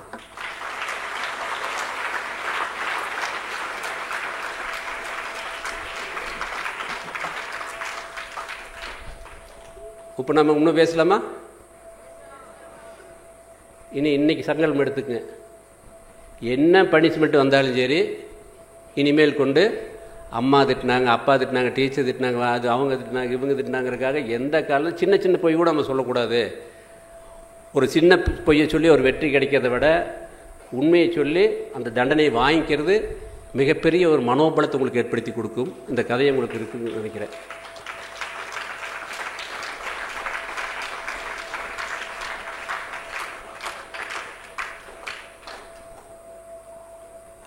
இன்றைக்கி உங்களுடைய மிகப்பெரிய எங்கள் காலத்தில் புருஸ்லிங்கிறது மிகப்பெரிய குச்சண்ட வீரர், எல்லாம் படத்தில் நடிச்சிருப்பார். ஜப்பான் நடிகர் புருஸ்லி, உங்களுக்கு எல்லாம் தெரியும் நினைக்கிற, பழைய நடிகர், பெரிய குத்துச்சண்டை வீரர். அவர் ஒரு வார்த்தை சொல்லுவார், ஒரு பெரிய பலசாலி 10,000 உத்திகளை கற்றுட்டு வந்து எங்கூட சண்டைக்கு நின்னா அவனை பார்த்து எனக்கு பயம் இல்லை. 10,000 உத்திகளை கற்றுட்டு வந்த பலசாலிகளை பார்க்கறது அவங்களோட போட்டிக்கு எனக்கு பெரிய பிரச்சனையே தெரியல. ஆனால் ஒரு உத்தியை 10,000 முறை பயிற்சி எடுத்தவங்ககிட்ட வந்து நான் நின்று ஜெயிக்கிறது கஷ்டம் அப்படின்னு அவரே சொல்லியிருக்காரு. புரிஞ்ச உங்களுக்கு?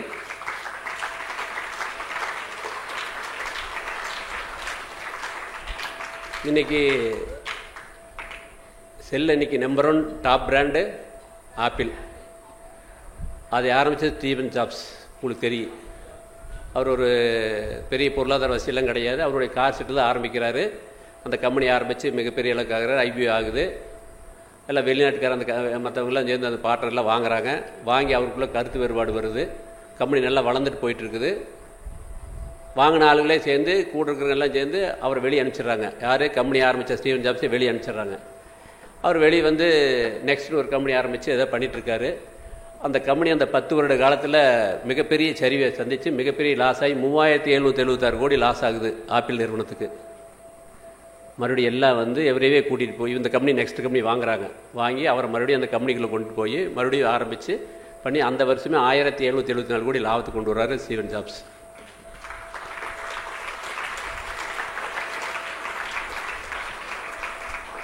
அவர் சொன்ன விஷயம் என்ன அப்படிங்கிறது மெயின் முக்கியம். அவர் வெளியே வந்த பின்னாடி அந்த கம்பெனி வந்து பல பொருள், பல்லாயிரக்கணக்கான பொருள் மேலே கவனம் பண்ணி எல்லாத்தையும் தயார் பண்ணாங்க. சரியானபடி குவாலிட்டி கொடுக்க முடியல, சரியானபடி சப்ளை பண்ண முடியல. சப்ளை செயின் மேனேஜ்மெண்ட் ரொம்ப கொள்ளடியானங்கிட்ட அதில் லாஸ் ஆகி போச்சு. இவர் போய் 4 ஐட்டத்து மேலே தான் கவனம் பண்ணார். 4 ஐட்டத்து மேலே கவனம் பண்ணி அந்த 3778 கம்பெனி லாஸை கவர் பண்ணி 1700 பண்ணார். அதனால் எதையே பண்ணாலும் செய்து உலகத்தில் இருக்கிற எல்லா விஷயத்தையும் நம்ம தெரிஞ்சு போன அவசியம் இல்லை. நம்முடைய குடும்பத்துக்கு, நம்முடைய தொழில் பின்னணிக்கு நமக்கு என்ன தேவை அப்படிங்கிறதுல சரியாக தீர்மானம் பண்ணி முடிவு பண்ணி ஃபோக்கஸாக நீங்கள் வந்து அதுலேயே கவனம் பண்ணிங்கன்னா அந்த துறையில் நீங்கள் முன்னேற முடியும். பல விஷயத்துக்கு போனீங்கன்னா டைலூட் ஆகி போட முடியும். இப்போது லென்ஸ் இருக்குது. லென்ஸை வந்து நேராக பேப்பரில் பிடிச்சி சூரிய விட்டு உடனே பேப்பர் தீ எரியுது.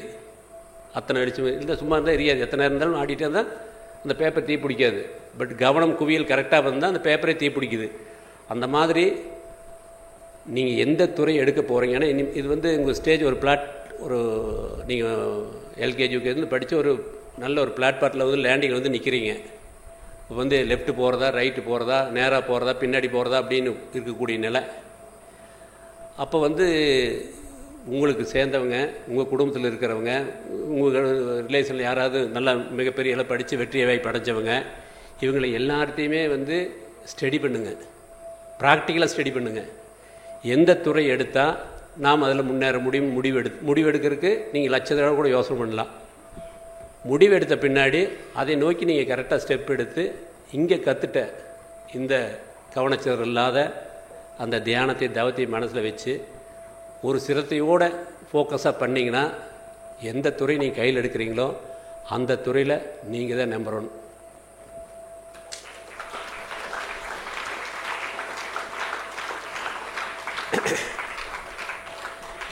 எப்பவுமே கைதட்டு ஆறு கிடைக்கும்னா, ஓட்டப்பந்தயத்தில் 10 பேர் ஓடினாங்கன்னா யார் முதல் வந்தாங்களோ அவங்களுக்கு தான் கைதட்டு கிடைக்கும். நல்லா புரிஞ்சுக்கு. 2வது வந்தவங்களுக்கோ 3வது 4வது 10வது யாருமே கண்டுக்க மாட்டாங்க. ஃபஸ்ட்டு நிலாவில் கால் வச்சது யார்? ஆல்ட்ரின்னு ஒருத்தர் இறங்க சொல்லி நாசாலேருந்து ஆர்டர் போடுறாங்க. ராக்கெட்டில் இறங்க சொல்லி ஆர்டர் வந்து அவருக்கு போடுது. அவர் வந்து இறங்கினா என்ன ஆகும்னு ஒரு 2 நிமிஷம் தான் வேஸ்ட் பண்ணார். யோசனை பண்ணார், பயந்துட்டு யோசனை பைக்கில் வச்சா என்ன ஆகுமோ இல்லை என்ன கீழே இருக்குமோன்னு யோசனை பண்ணி அந்த டோரை திறக்கல. அடுத்த நிமிஷம் நாசாலேருந்து ஆடுது. நெக்ஸ்ட் ஆம்ஸ்டாங் கால் எடுத்து வச்சிட்டார், நம்பர் 1 ஆகிட்டார். யோகா யாருக்கு இருந்தது? அது வாய்ப்பு ஆல்ட்ரின் இருந்தது. ஆனால் வாய்ப்பு வந்து சமயோசித புத்தியில் ப்ரெசஸ் ஆஃப் மைண்டில் ஆம்ஸ்டாங் இறங்காட்டி அவருக்கு தான் இன்றைக்கி பேர் இருக்குது. அடுத்தது இறங்காது கூட இருந்த மாதிரி யாருக்குமே ஞாபகம் இருக்காது. நல்லா புரிஞ்சுக்க. இன்றைக்கி நாளைக்கெல்லாம் நீங்கள் ஒரு பிஸ்னஸ் பண்ண போகிறீங்க. ஒரு பிஸ்னஸ் அப்படின்னா எங்கே ப்ரொடக்ஷன் அதிகமாகுதோ அதை எடுத்துகிட்டு எங்கே தேவை இருக்குதோ அதை கொண்டு போய் விற்கிறத பிஸ்னஸ். புரிஞ்சது தானே பிஸ்னஸ்ஸு? எங்கே ப்ரொடக்ஷன் ஆகுதோ எங்கே தேவை இருக்குதோ அதை கொண்டு போய் விற்கிறத ட்ரேடிங், பிஸ்னஸ், கமர்ஷியல் எல்லாமே. அப்படி ஒருத்தர் உங்களாட்ட படிச்சுட்டு தேடி பார்க்குறாரு என்னென்னு. பக்கத்தில் ஒரு தீவுக்கு போகிறாரு, அந்த நாட்டில் போய் பார்க்குறாரு என்ன இல்லைன்னு பார்க்குறாரு. அங்கே வந்து வெங்காயம் இல்லை. உடனே வர்றாரு. இங்கே வந்து எல்லா பக்கமும் இருக்கிற வெங்காய விளைச்செல்லாம் வாங்கிட்டு போய் கப்பல் ஏற்றிட்டு போய் அங்கே கொண்டு போய் அந்த ராஜா கிட்ட கொடுத்து, ஐயா இது மாதிரி எங்கள் ஊரில் இந்த வெங்காயம் விளையுது, இது வந்து சாம்பார் வைக்கலாம், சட்னி அரைக்கலாம், இது இதயத்துக்கு நல்லது, ரத்தோட்டத்துக்கு நல்லது அப்படி இப்படின்னு சொன்னோன்னே அவர் வாங்கி எல்லாம் பண்ணி பார்த்து, ஆஹா ரொம்ப சபாஸ் நல்லாயிருக்கு அப்படின்னு சொல்லிட்டு உடனே மந்திரி கூப்பிட்டு, இந்த வெங்காயத்தை வந்து இவர் கொண்டு வந்து கொடுத்துருக்காரு, இது அவ்வளோ பிரமாதமாக இருக்குது, இதுக்கு தகுந்தபடி எடைக்கெடை நம்மகிட்ட இருக்கிற தங்க காசு கொடுத்து அனுப்பு அப்படிங்கிறார். உடனே அந்த வியாபாரி அந்த தங்க காசை வாங்கிட்டு வந்து ஊரில் வீடு கட்டுறாரு, பங்களா கட்டுறாரு, கார் வாங்குறாரு, நல்ல வசதியாக வாழ்கிறாரு. இதையெல்லாம் அந்த ஊரில் இருக்கிறவங்களாம் மக்கள் பார்க்குறாங்க. என்னடா அது நம்மளாட மாடு மேய்ச்சிட்டு தானே, கடுத்தர் கூட்டிகிட்டு தானே, இவனே திடீர்னு இப்படி பணக்காரன் ஆகிட்டானே, என்ன பண்ண நல்லா ஸ்டடி பண்ணி பார்க்குற போது அந்த நாட்டில் போய் ஏதோ பண்ணிட்டு வந்திருக்காங்க. இவரும் அந்த நாட்டுக்கு போகிறார். இவருமே அந்த நாட்டுக்கு போய் பார்க்குறாரு. பார்த்தோன்னே அங்கே வெள்ளை வெங்காயம் இல்லையும் தெரிஞ்சிருக்குது, பூண்டுலையும் தெரிஞ்சிட்டார். நேராக வர்றார். வந்தோடனே கொடைக்கானல் நிலையெல்லாம் போய் பர்ச்சேஸ் பண்ணி இதே மாதிரி கப்பல் ஏற்றிட்டு நேராக போய் அந்த ராஜா கிட்ட போய் கொடுக்குறாரு. கொடுத்துட்டா, ராஜா இது மாதிரி வந்து இது வெள்ளை வெங்காயம், இது வந்து அவ்வளவு நல்லது, இப்படி பண்ணலாம், ஊறுகாய் நல்லது, இதயத்துக்கு நல்லது, எல்லாம் நல்லா சொல்கிறாரு. எல்லாத்துமே அப்படியே பேச நல்லா இருக்கு அப்படின்னு சொல்லிட்டு மந்திரி கூப்பிட்றாரு. மந்திரி, இந்த வெங்காயம் வெள்ளை வெங்காயம் வந்து ரொம்ப நல்லதுன்னு சொல்கிறாங்க, அதனால் இதை எடுத்துட்டு இதுக்கு தகுந்த மாதிரி நல்ல வேல்யூம் இருக்கக்கூடிய பொருளை அவர் கொடுத்து அனுப்புங்க அப்படிங்கிறார். மந்திரி வாங்கிட்டு போய் எடைக்கெடை வெங்காயத்தை கொடுத்து அனுப்பிச்சிட்டார். அங்கே வேல்யூ வெங்காயம் மட்டும் தான் இருந்தது. அவர் வெள்ளை வெங்காயத்தை கொண்டு போய் கொடுத்துட்டு வெங்காயத்தை வாங்கிட்டு வந்தார். முதலாவதவர் வந்து வெங்காயத்தை கொண்டு போய் கொடுத்து தங்க காசு வாங்கிட்டு வந்தார்.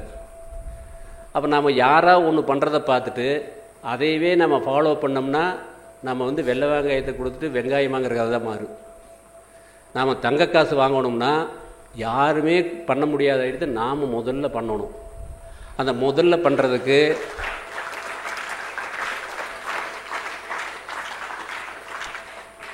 இது எதுக்கு சொல்ல வந்தேன்னா, இது என்னோட கதை, அதுக்காக சொன்னேன். அந்த கடையில் வேலை செஞ்சேன். அந்த கடையில் வர நெசவாளர் வந்து கடைக்கு வருவாங்க. ஊர் உலகத்துக்கெல்லாம் வெள்ளை வேட்டி வேலை செஞ்சு தயார் பண்ணி கொடுப்பாங்க. ஆனால் அவங்க வெறுமையிலோடு இருப்பாங்க. வயிறில் ஒட்டி கிடக்கு, கண்ணமெல்லாம் காஞ்சி போய் கிடக்கு. எங்கள் கடையில் வந்து ஒரு டீ காப்பி கூட கொடுக்க மாட்டாங்க, பச்சை தண்ணி கூட கொடுக்க மாட்டாங்க. அந்த 150 ரூபா சம்பளம் வாங்கிட்டு அவங்க மேலே பரிதாபப்பட்டு வெளியே கூட்டிகிட்டு போய் அவங்களுக்கு வடை போண்டா வாங்கி கொடுப்பேன். அஸ்கா டீ 15 பைசா, சாதா டீ 10 பைசா, வடை போண்டா 5 பைசா 10 பைசா. இது அவங்களுக்கு எதாவது நம்மளால் முடிஞ்சது வாங்கி கொடுப்பேன். இதில் மாதம் 10-20 ரூபாய் பக்கம் செலவாகி போயிடும். வீட்டில் வந்து எங்கள் அம்மாவுக்கு 150 ரூபா சம்பளத்தை கொடுக்கும்போது 20 ரூபா குறைஞ்சி போயிடுது. எங்கள் அம்மா கேட்கு, என்னடா 20 ரூபா குறையுது அப்படின்னு. அம்மா இது மாதிரி நெசவால் பார்த்தா பாவமாக இருக்குது, எங்கள் கடையில் ஒரு தண்ணி கூட கொடுக்க மாட்டேங்கிறாங்க, முதலாளி போய் நம்ம எப்படி கேட்குறது, அதனால் அவங்களுக்கு அதெல்லாம் வாங்கி கொடுத்தேன் அப்படின்னாப்புல. ஏன்னா நாமளே இவ்வளோ வறுமையில் இருக்கிற வந்து 20 ரூபா வந்து வாரமான சந்தை செலவு பண்ணலாம், இதை விட்டு போட்டு இப்படி தானம் பண்ணுறிய அப்படின்னு மனசுக்குள்ளே நான் கொடுத்து சந்தோஷமாக இருந்தால் கூட நான் இப்படி வெட்டியை செலவு பண்ணக்கூடாதுங்கிற ஒரு அக்கறை ஏற்படுத்தோன்னு எங்கள் அம்மா என்னை திட்டுது. எங்கள் அம்மா சொன்னது எனக்கு வாசுபாத்தப்பட்டது. கரெக்டு, நாம் வந்து 20 ரூபாய் வந்து அம்மாவுக்கு சந்தை செலவுக்கு இருக்கிற நம்ம இப்படி செக் பண்ணிட்டோம். இது அம்மாவையும் பேலன்ஸ் பண்ணணும், நெசவாளர்லையுமே நம்ம ஏதாவது ஒன்று அந்த அனுதாபத்துக்கு ஏதாவது ஒன்று பண்ணி கொடுக்கணும்னு யோசனை பண்ணி என்ன பண்ணுன்னா, என்னுடைய ஒரு சொந்த ஊர் அவினாசி, திருப்பூர் 18 கிலோமீட்டரு, பஸ்ஸுக்கு 35 பைசா, போகிற 70 பைசாவுக்கு மாதம் 21 ரூபா செலவாகுது. சைக்கிளில் வந்துட்டு போனேன். அந்த 21 ரூபாய் மிச்சம் பண்ணிட்டு எங்கள் அம்மாட்ட என்ன சொன்னேன், எனக்கு பஸ்ஸு கொடுக்குற காசை கொடுங்க, சைக்கிள் போய்க்கு சொன்னால் அந்த 21 ரூபாய் வாங்கி அந்த நெசவாளருக்கு வடை போண்டா வாங்கி கொடுத்ததுனால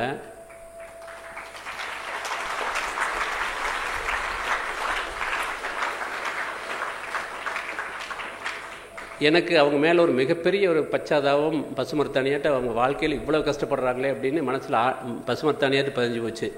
பட் என்ன நிலைன்னு தெரியல, மார்க்கெட்டில் வந்து வேட்டி கட்டுறவங்களுடைய குறைமெல்லாம் எண்ணிக்கை குறைஞ்சி டோட்டலாக ஒரு 200-300 கடை இருந்தில் திருப்பூரில் பெரிய கடையிலேருந்து கீழ்கடை வரைக்கும் எல்லாம் 4 நாள் வேட்டி வியாபாரம் கொஞ்சம் க்ளோஸ் பண்ணிட்டு இருக்கிறாங்க. ஏன்னா வேட்டி விற்கிறது இல்லை, தயார் பண்ணுறதுக்கு ஆளுங்க நிறையா இருக்காங்க, ஆனால் வேட்டி கட்டுறதுக்கு ஆள் இல்லாதனால அந்த துறையே முடிஞ்சு போச்சு. அதே மாதிரி எங்கள் கடையில் எங்கள் கம்பெனியில் சொல்கிறாங்க, இது மாதிரி நாங்களும் வேறு வியாபாரத்துக்கு போகிறோம், நீங்கள் 2 பேர் ஏதாவது வேறு வேலை பார்த்துக்க அப்படின்னு சொல்லிட்டு என்னை வேலையிலேருந்து நிறுத்துகிறாங்க. நமக்கு 6 வருஷமாக இந்த வேட்டி தவிர வேறு எதுவுமே தெரியாது. திருப்பூரில் எக்ஸ்போர்ட்டு மிகப்பெரிய பீக்காக இருக்குது. போய் எங்கள் அம்மா அப்பாட்ட கேட்குறேன், இது மாதிரி வேலை இல்லை, வேறு ஏதாவது பண்ணணும் அப்படின்னு. சரி ஏதோ வேறு பக்கம் வேலைக்கு போ அப்படிங்கிறாங்க. இல்லை நான் ஏதாவது கொஞ்சம் பணம் கொடுத்தீங்கன்னா நான் வந்து எனக்கு அளவுக்கு நான் வேட்டி தயார் பண்ணி நான் அப்படியே எனக்கு தெரிஞ்ச பாட்டிக்கு விற்றுட்டுருக்குறேன் அப்படின்னு சொல்கிறேன். ஏன்னா வேட்டி யாரும் கட்டலின்னு அங்கே இருக்க திருப்பூருக்கு எல்லா கடையும் க்ளோஸ் பண்ணிட்டு இருக்கிறாங்க. மற்றெல்லாம் நம்ம சொந்த பந்தமெல்லாம் வந்து எக்ஸ்போர்ட் பண்ணி நல்லா சம்பாதிச்சுட்டு இருக்கிறாங்க. இல்லை சம்பாதிக்க தொழில் விட்டு போட்டு நீ என்ன வேட்டிக்கு போகிற, வேட்டிக்கெல்லாம் மண்டாதான் அங்கே பணம் கொடுக்க மாட்டேன் அப்படின்ட்டாங்க. யாருக்கிட்டையுமே பணம் வாங்க முடியல. எங்கே அங்கெல்லாம் பெரட்டி ஒரு 83 வரை கேபிட்டலாக போட்டு எந்த சூழ்நிலையும் வந்து வேட்டி தான் பண்ணி ஆகணும், அந்த நெசவாளர்களை காப்பாற்றும். வியாபாரம் பண்ணி லாபம் சம்பாதிக்கணுங்கிறக்காக இல்லை, வேட்டி வியாபாரம் பண்ணி அவங்களுக்கு வாழ்வாதாரம் கொடுக்கணுங்கிறதுக்காக ஆரம்பித்து நேராக அந்த கிராமத்துக்கு போய் இது மாதிரி நான் இத்தனை தேதிக்கு வேட்டி வியாபாரம் ஆரம்பிக்கிறேன், நீங்களாம் நெசவு பண்ணி கொடுங்க அப்படின்னு சொல்கிறேன். அவங்க தான் நம்ம போண்டா படம் வாங்கி கொடுத்தனால ரொம்ப பழக்கமாக இருந்தாலும் கணக்கில் உனக்கு மேலே நாங்கள் யாருக்கு கொடுக்க போகிறோம், உங்களுக்கே கொடுக்குறேன், தயார் பண்ணி கொடுங்க, தயார் பண்ணுறோம், நீ நல்லா பண்ணுங்கள், எல்லாம் சப்போர்ட் பண்ணுற அப்படிங்கிறாங்க. நீங்கள் சப்போர்ட் பண்ணுவீங்கிறதுலாம் எனக்கு நல்லா தெரியும். ஆனால் என் கடைக்கு நீங்கள் வரவும் ஒரு கண்டிஷன் அப்படின்னு. என்ன கண்டிஷன் கேட்டாங்க. என் கடைக்கு வரவும் நீங்கள் அத்தனை பேருமே சர்ட்டு போட்டுட்டு தான் வரணும் அப்படின்னு, வெறும் மேலோட வரக்கூடாது, சர்ட்டு போட்டு தான் வரணும் அப்படின்னு. அதை கேட்டுட்டா அத்தனை நெசவாளருமே கொல்லுன்னு சிரித்தாங்க. ஏன் கணக்கில் இப்படி சொல்கிறீங்க, நீங்கள் கொடுக்குற கூலி 2 ரூபா, இதை வாங்கிட்டு வந்து மத்தியானம் அரிசி வாங்கிட்டு போய் நைட்டு சாப்பாடு பண்ணுவோம், குடும்பத்தோடு உட்காந்து சுடு சாப்பாடு சாப்பிடுவோம், அப்புறம் அதில் தண்ணி ஊற்றி வச்சுருவோம், காத்தளந்து அந்த புது தண்ணி குடிப்போம், மறுபடியும் தண்ணி ஊற்றி வச்சு அடுத்த மத்தியானம் குடிப்போம். இதுதான் எங்களுடைய வாழ்க்கை. நாங்கள் எங்கே போய் சட்டு போடுறது, 3 வேளை சுடு சாப்பாடு சாப்பிடாத இருக்கோம், நாங்கள் போய் சட்டு போடுறது அப்படின்னு கேட்டாங்க. நான் சொன்னேன், 3 வேளை சுடு சாப்பாடு சாப்பிட உங்களுக்கு என்ன கூலி வேணும்னு கேட்டேன். 2 ரூபா கூலி 3 ரூபா பண்ணி கொடுங்க, நாங்கள் 3 வேளை சுடு சாப்பாடு சாப்பிட்றோம் அப்படின்னாங்க. சரி சட்டு போடுறதுக்கு அப்படின்னு கேட்டேன். 200 ரூபா சேர்த்து கொடுங்க, 4 ரூபா கொடுங்க, நாங்கள் 3 வேளையும் சாப்பிட்றோம், சட்டும் போட்டு வர்றோம் அப்படின்னாங்க. நான் ஒரு நிமிஷம் கூட யோசனை பண்ணாமல், சரி இன்னிலிருந்து நான் வந்து 2 ரூபா கூலி 4 ரூபா பண்ணி தர்றேன், நீங்கள் 3 வேளை சுடு சாப்பாடு சாப்பிடுங்க, சட்டு போட்டு வாங்கன்னு சொன்னோன்னே அத்தனை பேத்துடைய முகமும் 100 வாட்ஸ் வெல்பாட்டை பளிச்சுன்னு தெரிஞ்சுது.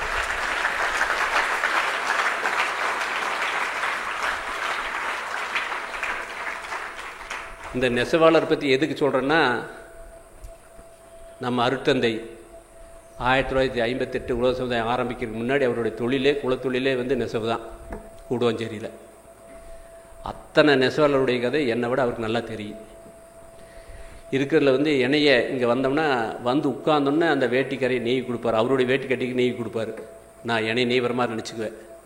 அவ்வளவு என் மேலே பிரியமாக இருப்பார். ஏன்னா அந்த நெசவு தொழில் நான் பண்ணுறதுனால. அப்படி ஆரம்பித்த நிறுவனம் தான் இது. அதுக்கடுத்தது அந்த பெரியவர் ஒருத்தர் கேட்குறாரு, தம்பி நீங்கள் வந்து ஏதோ எமோஷனில் இது மாதிரி பேசுகிற மாதிரி தெரியுது, ப்ராக்டிக்கல் இதெல்லாம் ஒத்து வராது. 2 ரூபா கூலிக்கு பண்ணி கொடுக்குறதுக்கு வந்து 1.25 பண்ணுறியா 1.5 பண்ணுறியான்னு கேட்பாங்க. ஆனால் நீ வந்து 2 ரூபா கூலி 4 ரூபா பண்ணி தர்றேன், மார்க்கில் போய் உன்னால் விற்க முடியாது, அதனால் ஏதோ நீ எமோஷனல் முடிவு இருக்க, நீ ஏதோ ஒரு நல்ல வேலைக்கு போய் பொழைச்சிக்க சாமி, நீ எங்களுக்காக சிரமப்பட வேண்டாம் அப்படின்னு அவர் சொல்கிறாரு. அதுக்கு நான் சொன்னேன், ஐயா நான் பணம் சம்பாதிக்கணும்னு தொழில் ஆரம்பிச்சிருந்தேன்னா எக்ஸ்போர்ட் வியாபாரத்துக்கு போயிருப்பேன். எனக்கு அது நோக்கம் இல்லை. நான் கூட 6 வருஷம் உங்களுடைய வாழ்வாதாரத்தை பார்த்துட்டேன். ஏதோ ஒரு வழியில் நான் வந்து அத்தனை பேர்த்தை என்னால் காப்பாற்ற முடியும்னு சொல்லலை. ஒரு 50 குடும்பத்தை முதல்ல நான் ஸ்டார்ட் பண்ணுறேன், நீங்கள் பண்ணி கொடுங்க, நல்லா இருந்ததுன்னா அப்புறம் 50,000 100 பண்ணிக்கலாம் அப்படின்னு சொல்லி அவங்களுக்கு ஆறுதல் சொல்லி அந்த நெசவை ஆரம்பித்து 1983 செப்டம்பர் மாதம் 9ஆம் தேதி அந்த நெசவாளருக்காக ஆரம்பித்த ஃபவுண்டேஷன் தான் இந்த ராமராஜ் காட்டன்.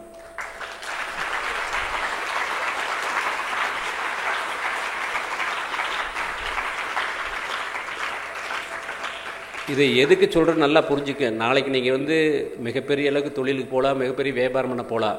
ஆனால் நோக்கம் வந்து நம்ம பண்ணுறது எதுவாக இருந்தாலும் நம்முடைய சமுதாயத்துக்கு இது பயன்படுமா அப்படிங்கிற ஒரு கேள்வி போடுங்க. அந்த கேள்விக்கு பதில் கிடைச்சிது அப்படின்னா நீங்கள் அதுலேயே அந்த முடிவு எடுத்துலேயே பாதி சக்ஸஸ், 100% சக்ஸஸ்.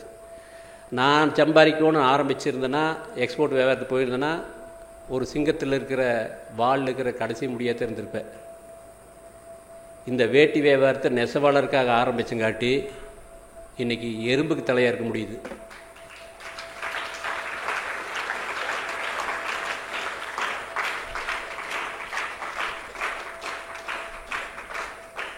அதனால் ஒவ்வொரு விஷயத்தையும் நீங்கள் படித்து ப்ராக்டிக்கலாக லாங்குவேஜ், நீங்கள் படிக்கிறது அத்தனையுமே லாங்குவேஜ் தான், படித்து உலகத்தில் நடக்கிற விஷயங்களெல்லாம் என்ன நடக்குது அதை பார்த்து உங்களுடைய 6வது அறிவுக்கு கொடுத்து இந்த மாதிரி ஆன்மீக பயிற்சி இந்த ஆன்மீக பயிற்சின்னா நீங்கள் எதை வந்து ரொம்ப போட்டு கன்ஃபியூஸ் பண்ணிக்க வேண்டாம்.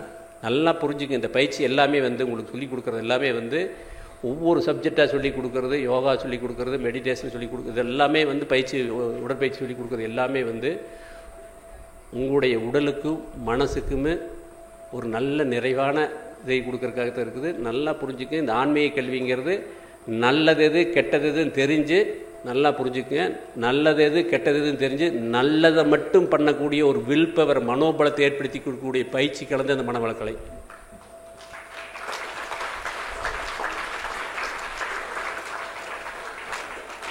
இப்போ நீங்கள் எல்லாம் காலையில் இங்கே வர்றதுக்கு முன்னாடி சூரிய உதயத்தை பார்த்துருக்கவே மாட்டீங்க. இங்கே வந்து பார்த்துருப்பீங்க. இன்றைக்கி நீங்கள் காலையில் எக்ஸாம் இருக்குது, அந்த அன்றைக்கி நைட்டு சரி தூக்கம் வருது படுத்துக்கலாம் அப்படின்ட்டு காலையில் 4 மணிக்கு அலாரம் வச்சு நம்ம எக்ஸாம் படிக்கோன்ட்டு அலாரம் வச்சுட்டு படுப்பீங்க. காலையில் அந்த கரெக்டாக 4 மணிக்கு நம்ம மனசுக்கு தான் தப்பணும், மிஷின் தப்பே பண்ணாது. கரெக்டாக 4 மணிக்கு அடிக்குமா? நாம் என்ன பண்ணுவோம் சொல்லுங்கள். நல்லா ஆஃப் பண்ணிவிட்டு மறுபடியும் போர் இழுத்து போட்டு படுத்துக்குவோம். இது என்ன காரணம்னா உடல் சுகத்தை கேட்கு, மனசு அதை நோக்கித்தான் போயிட்டுருக்கு.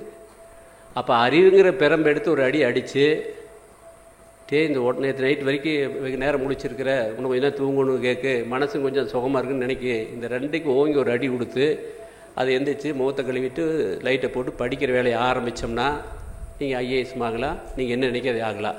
போத்தி படுத்தா ஒன்றும் பண்ண முடியாது. அப்போது இந்த அறிவு வேலை செய்யக்கூடிய டியூனத்தை இங்கே பண்ணி விடுறோம். நல்லா பார்த்துக்க. இப்போ எஃப்எம் ரேடியோ பாடுது. ஒரு காலத்தில் ரேடியோ இருந்து நாங்கள்லாம் படிக்கிற போது எங்களுக்கு ரேடியோ கிளாஸ்னு ஒரு கிளாஸ் இருக்குது. ஸ்கூலில் முடித்தோம், அந்த டைம் போய் உட்காந்தோன்னே அந்த ரேடியோ ஆன் பண்ணுவாங்க. ஒரு 5 நிமிஷம் ஆக சூடாக இருக்குது. அப்புறம் அந்த பச்சை லைட் வந்தோடனே செய்திகள் வாசிப்பது சரோஜ் நாராயணசாமின்னு சொல்லி அந்த செய்திகளில் ஒரு 10 நிமிஷம் சொல்லுவாங்க. அதெல்லாம் உட்காந்து கேட்போம். டிவி வந்தது, அந்த ரேடியோலாம் எங்கே போச்சுன்னே தெரியல.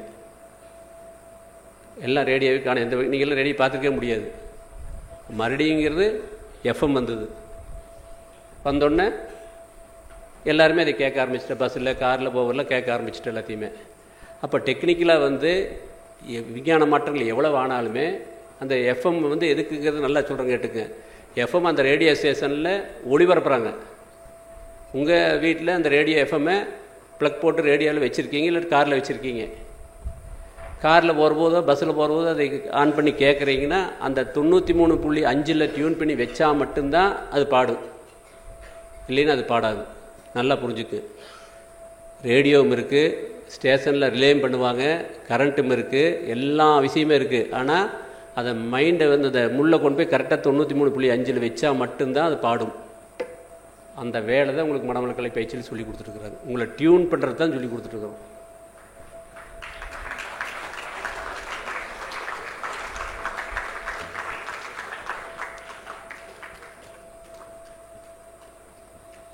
எனக்கு டைம் முடிஞ்சதுன்னு நினைக்கிறேன். கடைசியாக இன்னொரு கதை சொல்லிட்டு பிடிச்சிக்கிற நிறைவா.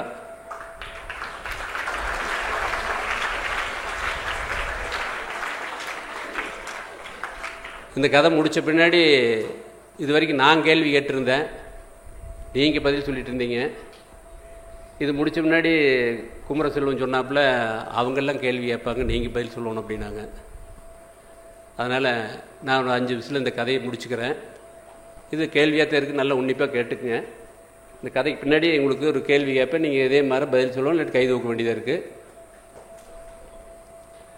இப்போ நீங்கள் எல்லாம் படித்து ஒரு நல்ல வேலைக்கு போய் எல்லாம் உட்காந்து ஒரு ஒயிட் காலரில் ஆஃபீஸுக்கு வந்து எல்லாம் வேலை பார்த்து கார்கெல்லாம் வாங்கி எல்லாம் நல்ல வசதியோடு வாழ்ந்துட்டுருக்குறீங்க. அப்படி ஒரு பாவனை பண்ணிக்கிங்க எல்லாருமே. ஆஃபீஸ் வேலை முடியுது, நைட்டு 9 மணி ஆச்சு, சரி வீட்டுக்கு போகலாம் அப்படின்ட்டு ஆஃபீஸ்லேருந்து வெளியே வர்றீங்க. நீங்கள் உங்களுக்கு பிரியமான ஒரு பெராரி கார், ஸ்போர்ட்ஸ் கார் வச்சுருக்கீங்க.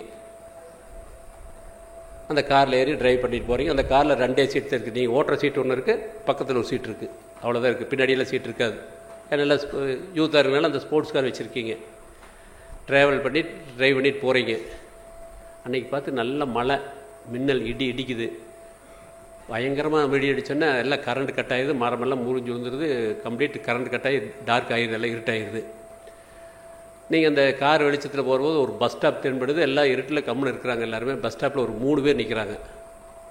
அந்த பஸ் ஸ்டாப்பில் ஒரு 3 பேர் நிற்கிறாங்க. உங்கள் லைட்டு, கார் லைட் வெளிச்சத்தில் இந்த 3 பேர் தெரியுது.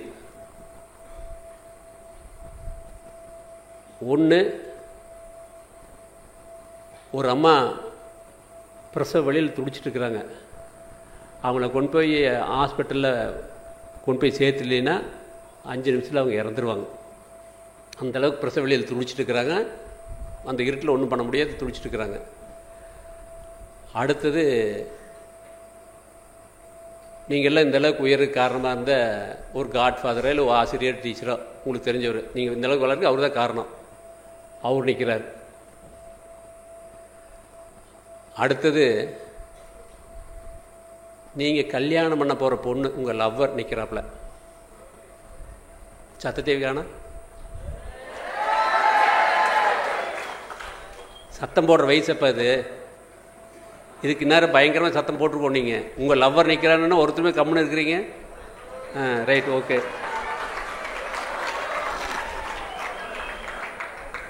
காரில் ஒரு சீட் தான் இடம் இருக்குது. யாரை கூட்டிகிட்டு போவீங்க?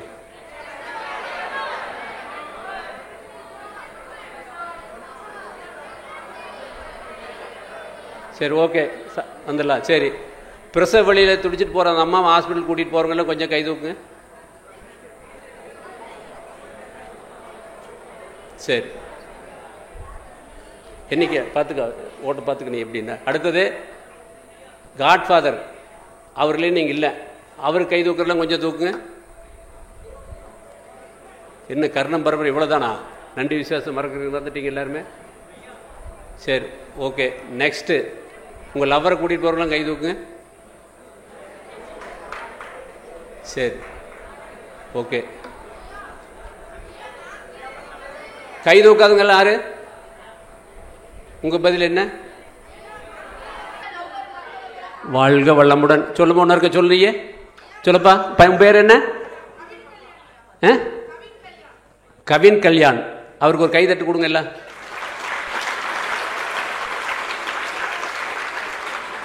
எந்த ஊர்ல இருந்து வர கவின் கல்யாண்?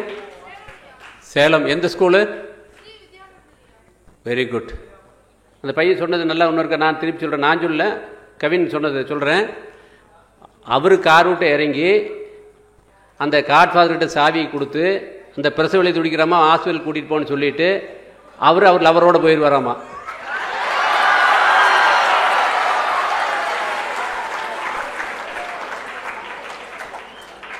நான் இந்த லைட் ஆஃப் பண்ணி சொல்லவே இல்லை. இந்த கதை சொல்லும்போது கரெக்டாக லைட் ஆஃப் பண்ணால் சொல்லிட்டு வந்து செய்யலன்னா அது ஆட்டோமேட்டிக் கரண்ட் ஆஃப் ஆகிடுச்சு.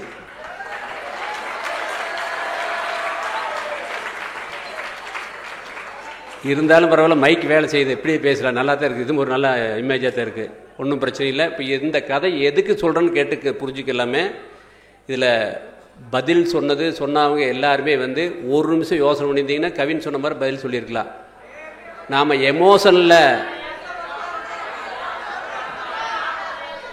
எமோஷனில் முடிவு எடுத்துக்காட்டி தான் அந்த பிரசவ அம்மாவை கூட்டிகிட்டு போகிறோன்னு சொல்கிறோம்.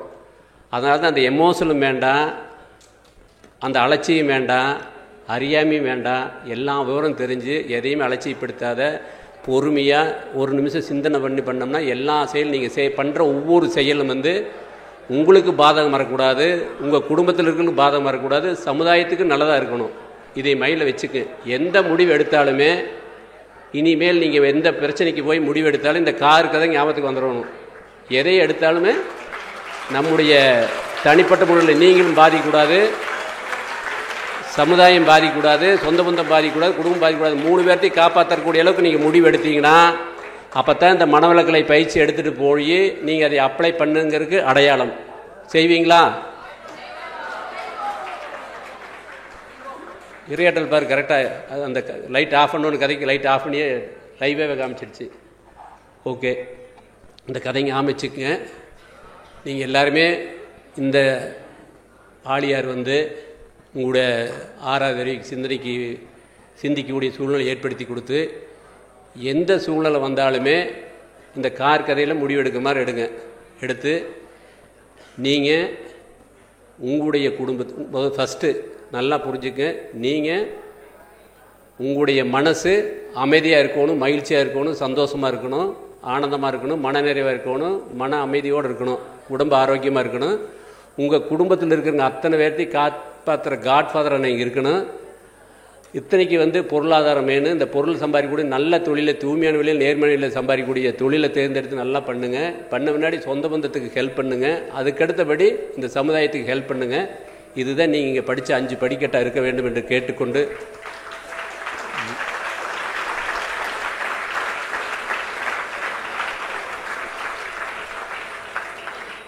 வந்திருக்கக்கூடிய என்னுடைய பேரமார்களான உங்கள் அனைவருக்கும், உங்களுடைய குடும்பத்தில் உள்ள ஒவ்வொருவருக்கும், மை டியர் கிராண்ட்சன், நீங்கள் அனைவரும் எல்லாம் அல்ல இறையர்களால் உடல் நலம், நீலாயுள், நிறை செல்வம், நிகர்கல்வி, உயர் புகழ், மெய்ஞானம் பெற்று அனைவரும் ஓங்கி வாழ வாழ்க வளமுடன் வாழ்த்தி மகிழ்கிறேன். வாழ்க வளமுடன்.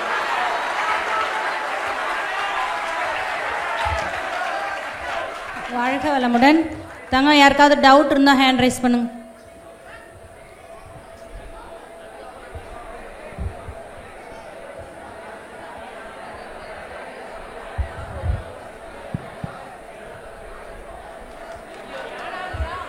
ஐயா, காட்ஃபாதர் கார் ஓட்ட தெரியலனா?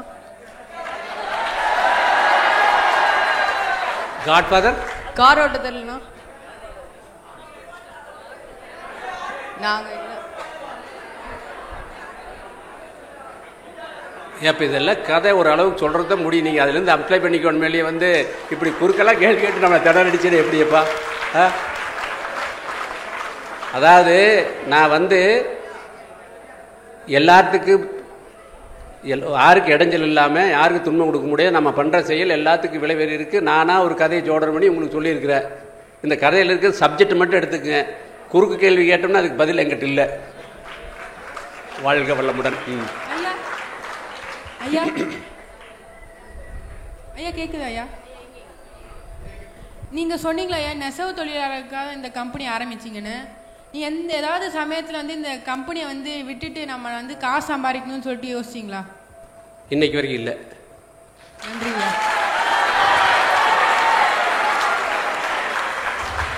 தம்பி, நீ கேட்டதுக்கு இன்னொரு பதிலே சொல்கிறேன், கேட்டுக்கா. நீ கேட்டதுக்காக நல்லா புரிஞ்சுக்க. நீங்கள் எல்லோரும் இருக்கிறனால சொல்கிறேன். இப்போ வந்து உன் பேர் என்ன? ஸ்ரீவத்சன். உன்னுடைய ஃப்ரெண்டு பேர் என்ன? Close friend? சான்ட்ரோன். சான் கோணன். சரி, XRY. நீங்கள் 2 பேர் வந்து நல்லா தவம் பண்ணுறீங்க. இறைவன் வந்து தோன்றிட்டான், உங்களுக்கு முன்னாடி வந்துட்டான். இறைவன் வந்து கேட்குறாப்புல, தம்பி 2 பேர் வந்து நல்லா தவம் பண்ணீங்க, உங்கள் தவத்தை மெச்சுறேன், உங்களுக்கு என்ன வரமேன்னு கேட்குறாரு. தயவு கேட்குறாரு. நீ என்ன சொல்கிற? எனக்கு 1 கோடி ரூபா பணம் வேணுங்க அப்படின்னு கேட்குறேன். சாமிகிட்ட 1 கோடி ரூபா பணம் வேணும்னு கேட்குறேன். உன்னுடைய நண்பர் ஃப்ரெண்ட் இருக்கார்லாம், அவர் வந்து ஒரு 35 லட்சம் ரூபா நான் இன்கம் டேக்ஸ் கட்டணும்னு கேட்குறாரு. 35 லட்சம் இன்கம் டேக்ஸ் கட்டணும் அப்படின்னு கேட்குறாரு. கடவுள் யாருக்கு அந்த வரத்தை கொடுப்பாரு? உனக்கு கொடுப்பாரா, உன்னோட நண்பர் கொடுப்பாரா? ஏன்? அப்போ வந்து அவருக்காக கேட்கல, அந்த அரசாங்கத்துக்கு சமுதாயத்துக்காக கேட்குறாரு. அந்த 30 லட்சம் கட்டினா 1 கோடி வந்தால் தானே 30 லட்சம் டேக்ஸ் கட்ட முடியும். அப்போ 65 ரூபா வந்துடும், அவருக்கு லாபம் வந்துடுமே. இன்கம் டேக்ஸ் தெரியலன்னு சொல்கிற. 1 கோடி ரூபா சம்பாரிச்சு இன்கம் டேக்ஸ் 30 லட்சம் கட்டணும். 30 லட்சம் கட்டணும், 1 கோடி சம்பாதிக்கணும். அவர் ஏற்றிட்டு மாற்றி கேட்குறாரு. நீ 1 கோடி கேட்குற, அவர் 30 லட்சம் இன்கம் டேக்ஸ் கட்டணும்னு சமுதாயத்துக்கு கேட்குறதுனால இறை வந்து சமுதாயத்துக்கு பண்ணுறன்னு கொடுப்பாரு. நான் வந்து இன்றைக்கி வந்து நெசவு தொழில் பண்ணுறதுக்காக ஆரம்பித்ததுனால இன்றைக்கி வந்து அவர் வந்து எனக்கு ஒன்றும் இல்லாத பண்ணல, என்னை வந்து பழைய நிலையிலேருந்து இன்றைக்கி எவ்வளவோ நிலையிற்கு பொருளாதாரத்தை உயர்த்தி மேலே கொண்டு வந்திருக்காரு. சமுதாயத்துக்கு பண்ணால் நாளைக்கு எல்லோரும் நீங்கள் அதை விட மேலே உயர்வதற்கு வாய்ப்பு இருக்குது. அதுக்காக சொல்ல வர்றேன். ஐயா வாழ்க வர மாட்டேயா. ஐயா 2 ரூபா தான் 4 ரூபாய்க்கு வாங்கினேன் நீங்கள். அப்போ 4 ரூபா அதை எப்படி விற்றீங்க அந்த டயத்தில்? தம்பி உங்கள் பேர்? அவர் கொடு மைக் கொடுங்க. ஆகாஷ். ஆகாஷ். எந்த ஸ்கூல், எந்த ஊர்? எட்டயாபுரம். எட்டயாபுரம் செட்டியார் மடம். எந்த இடத்துல இருக்குது? தூத்துக்குடி டிஸ்ட்ரிக்ட், கோயில்பட்டி. தூத்துக்குடி. பரவாயில்ல, அருமையான கேள்வி. யாருமே கேட்காத கேள்வி கேட்டிருக்கேப்பா.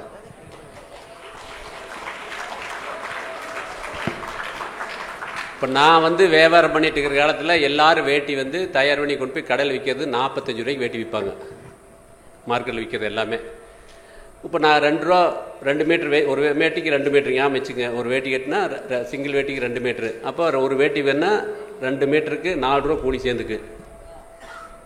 எல்லோரும் காடட் நூலை வந்து காயாக இருக்கிற நூலை போட்டு பண்ணுவாங்க. நான் கோம்புடை போட்டு பண்ண 1 ரூபா சேர்ந்துருச்சு.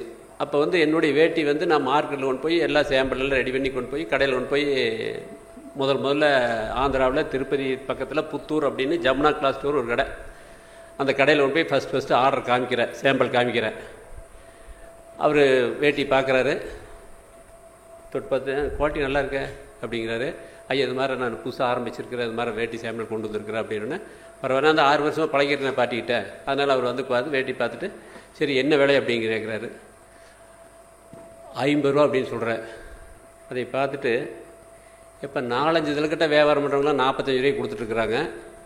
நீ இன்றைக்கி புதுசாக ஆரம்பிச்சுட்டு 50 ரூபா சொல்கிறிய, ஒரே நாளில் டாட்டா பிர்லா ஆயிடலாம்னு நினைக்கிறியா அப்படின்னு சொல்லிட்டு அதை பார்த்துட்டு அதை உதாசீனப்படுத்தி அப்படி வீசிட்டு அவர் வியாபாரத்தை பார்க்க போயிட்டார். கடைக்குள்ள போய் வியாபாரம் பார்க்க போயிட்டார். அவர் வியாபாரத்தை முடிச்சுட்டு வரக்கு 2 மணி நேரம் ஆச்சு. அது வரைக்கும் நான் அங்கே நின்றுட்டே இருந்தேன். போயிட்டு வந்தோன்னு கேட்டார், இல்லை வியாபாரத்தில் பில்லெல்லாம் போட்டு முடிச்சுன்னு. ஏன் இன்னும் நீ போகலையா? நானே சொல்லிட்டேன் அப்படியே சொல்லிட்டேன் அப்படிங்கிறாரு.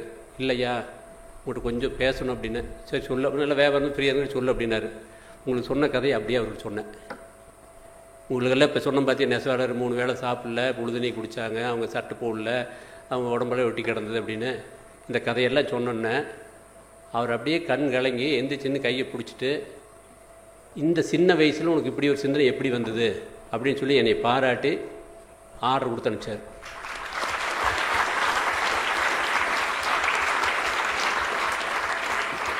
அன்னைக்கு தான் நான் தெரிஞ்சிட்டேன், வியாபாரம்னாலே வந்து ரகத்தை குறைக்கிறது, அகலத்தை குறைக்கிறது, பிக்கை குறைக்கிறது, செலவை குறைக்கிறது, எல்லா கிரிமினல் வேலையும் பண்ணால் ஒரு காலத்தில் அதை கூட்டு வச்சு வியாபாரம் பண்ண முடியாது போயிரு.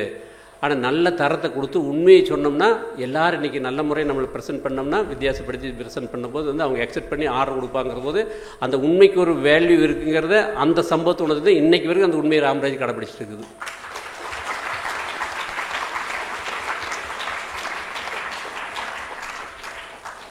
ஐயா வாழ்க வளமுடன் ஐயா. ஐயா இப்போ வந்து பழைய வேஷ்டியா மாடர்னாக கலட்டி எப்படியா ஒட்டிக்கோ கட்டிக்கோ வேஷ்டி உருவாக்குனீங்க? உங்களுக்கு அத்த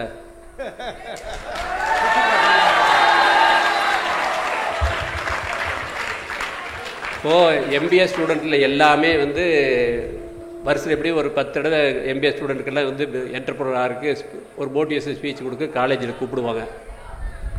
நான் போகிற பக்கம்லாம் இப்படி வேட்டி கட்டிட்டு போய் நின்று பேசுவேன். பேசிட்டு கீழே இறங்கி போகும்போது வந்து எல்லாம் வந்து எங்கள் கூட செல்ஃபி எடுத்துக்கோ, ஃபோட்டோ எடுத்துக்குவாங்க. எல்லாம் உட்காந்து பேசும்போது நான் மாணவர்களை கேட்பேன், இப்போது நீங்கள் எல்லாம் காலேஜில் படிக்கிறீங்க, ஏன் உங்களுக்கு வேட்டி கட்டணுங்கிற உணர்வு வரலையே அப்படின்னு கேட்பேன். ஐயா உங்களெல்லாம் பார்க்குற போது எக்ஸ்பிரஷன் ஆகிற போது எனக்கெல்லாம் வேட்டி கட்ட ரொம்ப ஆசையாக இருக்குது. ஆனால் வந்து அது இடுப்பில் நிற்க மாட்டேங்குது, ஏதாவது அமைஞ்சு பப்பி சமையிட்டு என்ன பண்ணுறது அப்படின்னு ஒரு பிரச்சனை எங்களுக்கு. அடுத்து வந்து நாங்கள்லாம் செல் வச்சுருக்கிறோம், வேலெட் வச்சுருக்கிறோம், இதெல்லாம் வைக்கிறதுக்கு பாக்கெட் இல்லை. அதில் நாங்கள் மேல் பாக்கெட்டு ஃபேஷன்லாம் அது போடுறோம், பாக்கெட்டில் ஷர்ட்டு தான் போடுறோம், பாக்கெட்டில் டிஷர்ட் தான் போடுறோம், பேண்ட் பாக்கெட் தான் எல்லாம் வச்சுக்கிறோம், இந்த வேட்டியில் பேக்கெட்டும் இல்லை, இதுதாங்க எங்கள் பிரச்சனை அப்படின்னாப்புல. அப்போ தான் எனக்கு புரிஞ்சுது, இப்போது இளைஞர்கள் எல்லாருமே கட்டுறக்கு ஆர்வமாக இருக்காங்க. இப்போ வந்து அதைய வித்தியாசம் ப்ரெசென்ட் பண்ணி கொடுக்குறது தான் ஆள் இல்லை, அப்போ அவங்க தப்பு இல்லது, நம்முடைய தப்பு தான் அப்படின்னு புரிஞ்சு ஒரு ஆர்என்டி பண்ணி அந்த இளைஞர்களுக்காக கண்டுபிடிச்சதை வந்து ஒட்டிக்கோ கட்டிக்கோ வேஷ்டி. இன்னைக்கு ப்ரெசண்ட் இன்றைக்கி ஒரு நாளைக்கு வந்து 25,000 வேஷ்டி வெட்டி தயாராகுது. அந்த அளவுக்கு இன்றைக்கி மார்க்கெட்டில் இளைஞர்கள் ரெகுலராக கட்டுறதுல எங்களாட்ட கட்டிக்குவாங்க. இளைஞர்கள் இந்த அளவுக்கு வந்து வெகு ஆர்வமாக கட்டிகிட்டு இருக்கிறாங்க அப்படிங்கிறத ஒவ்வொரு வருடம் நாங்கள் புரிஞ்சிட்ருக்கிறோம். நம்முடைய கல்ச்சர் மறுபடியும் திரும்பி வந்திருக்கிறதுக்கு இது ஒரு பெரிய எடுத்துக்காட்டு. வாழ்த்துக்கள், வாழ்க வளமுடன். ஐயா வாழ்க வளமுடன் ஐயா. ஸ்ரேயஸ் ஐயரை பார்க்கலாமா ஐயா? ஸ்ரேயஸ் ஐயரை பார்க்கலாமா? என்ன எனக்கு புரியல. பிராண்ட் அம்பாசிடர் இருக்கார் இல்லையா ராம்ராஜுக்கு? ஆமாம். ஸ்ரேயஸ் ஐயரை பார்க்கலாமா ஐயா? ஜெயராமா? சரியா செய்யறா? ஓ, கிரிக்கெட் பிளேயர் கேட்குறியா? ஆமாங்க. நமக்கு அவரு அடையாளமே தெரியாது, கொஞ்சம் பேர் போடுங்கப்பா, எனக்கெல்லாம் அவரே யாரே புரிய மாட்டேங்குது அப்படி சரியா செய்ய போட்டு பார்த்து இன்னைக்கு பயங்கர ஃபேமஸ் ஆகி போயிட்டாரு. நான் இன்னும் பார்த்துலப்பா.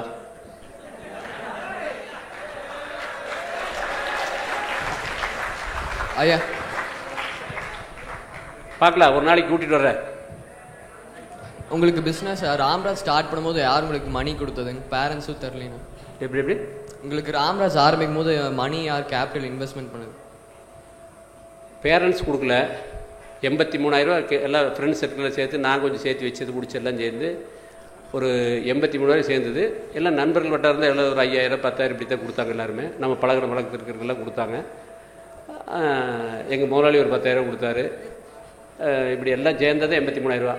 பேரண்ட்ஸு மற்றவங்களாம் அது கொடுக்கல, உறவு முறையெல்லாம் கொடுக்கல. தெரிஞ்சவங்க ஷேர் கொடுத்தீங்களா அந்த பிஸ்னஸில்? உங்கள் ஃப்ரெண்ட்ஸுக்கும் ஷேர் கொடுத்தீங்களா அந்த பிஸ்னஸில்? ஷேரெல்லாம் கொடுக்கல. இன்றைக்கெல்லாம் யாரும் நான் ஷேர் சொல்லி கொடுக்குறதுலாம் கேட்டு வாங்கல. நான் வியாபாரம் அவங்களே வந்து பிஸ்னஸ் பண்ணுறதுக்கு எல்லோரும் வேண்டாம் வெறுப்பாக தான் கொடுக்கணும். கேட்குறானே இப்படின்னு பண்ணுறதுங்கிறக்கா கொடுத்தாங்க. ஏன்னா இந்த பிஸ்னஸ் நான் ஜெயிக்க முடியாது. நான் அவங்களுக்கு நல்லா தெரிஞ்சு கேட்டி வந்து ஒரு 10,000 கேட்டால் 20,000 கேட்டாலே என்ன சொல்லுவாங்கன்னா, நீ கேட்டுட்டியே என்னோட கொடுக்குற, எத்தனை நாள் கொடுப்பேன் அப்படின்னு கேட்பாங்க. அப்புறம் 6 மாதம் எல்லாம் திருப்பி கொடுத்துட்டேன். 83,000 ரூபா கேபிட்டல். செப்டம்பர் 9ஆம் கடையை ஆரம்பித்தேன். நீங்கள் எல்லாம் காமேஸ் குரூப் எடுத்தது தெரியும். 31 மார்ச்சோட ஃபைனான்ஸ் இயர் முடியும். ஒரு 9 லட்சம் ரூபா டர்ன் ஓவர் பண்ண 6 மாதத்தில் 1,10,000 ரூபா லாபம் காமிச்சேன். 1,10,000 ரூபா லாபம் காமிச்சேன்.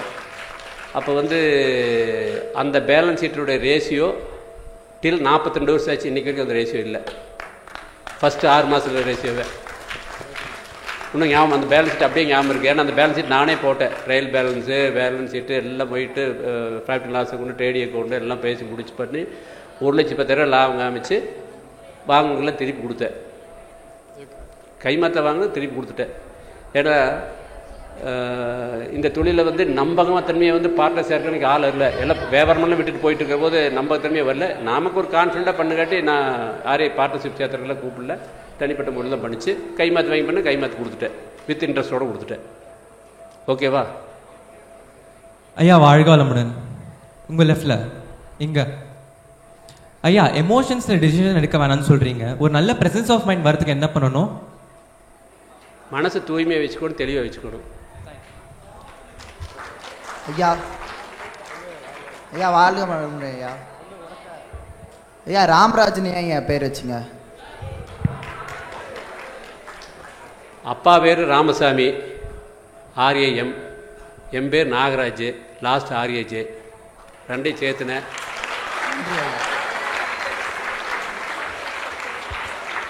ஐயா வாழ்க வளமுடன். ஐயா ஐயா எங்க சைடில் ஐயா நீங்கள் இப்போ இவ்வளோ பெரிய இண்டஸ்ட்ரி வச்சுருக்கீங்க.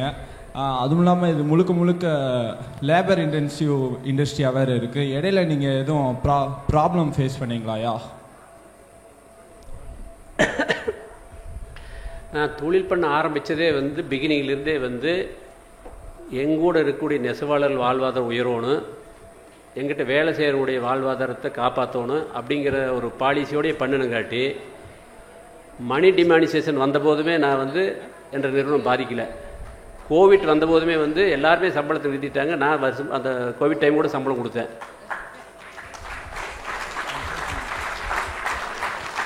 ஏன்னா என்னுடைய பெரிய அசட்டாக நான் நினைக்கிறதே வந்து என்னோட இது வரைக்கும் ட்ராவல் பண்ணிட்டு இருந்த நெசவாளர் குடும்பமும் எங்கூட வேலை செஞ்சவங்க மட்டும் தான் பெரிய அசட்டாக நினைக்கிறேன். அவங்க நல்லா இருந்தால் ஆட்டோமேட்டிக்காக நான் நல்லா இருப்பேன். எனக்கு மகரிஷி 2003 சொல்லி கொடுத்த விஷயம் என்னென்னா, உங்களுக்கு தயார் பண்ணிக்கூடிய வெண்டர் நல்லா இருக்கான்னு பார்த்துக்குங்க. வாங்கி வைக்கக்கூடிய டீலர் நல்லா இருக்கான்னு பாருங்கள், வாங்கி கொடுத்தக்கூடிய கன்சியூமர் 3 பேர் நல்லா இருக்கான்னு பாருங்கள். இப்போ 3 பேர் நல்லா இருந்தாங்கன்னா ஆட்டோமேட்டிக்காக நீங்கள் நல்லா இருப்பீன்னு சொன்னாங்க. அதைத்தான் ஃபாலோ பண்ணிகிட்டு இருக்கிறேன் இன்றைக்கி வரைக்கும்.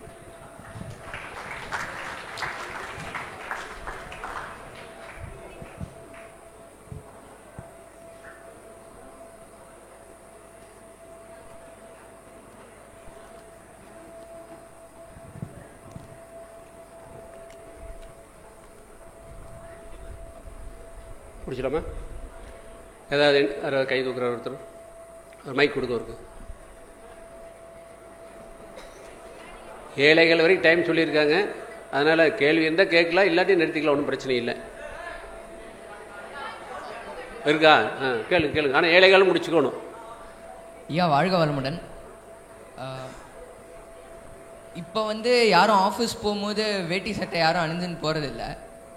பட் ஃபாரினில் அதர் இதிலலாம் வந்து அஃபிஷியலாக இது பண்ணால் தான் போட்டுட்டு வந்தால் தான் அலோவ் பண்ணுறது. நியர்லி அந்த சிஸ்டம் மாதிரி எடுத்துன்னு வந்துட்டாங்க. இதை சொல்லுங்கய்யா. சொல்லு.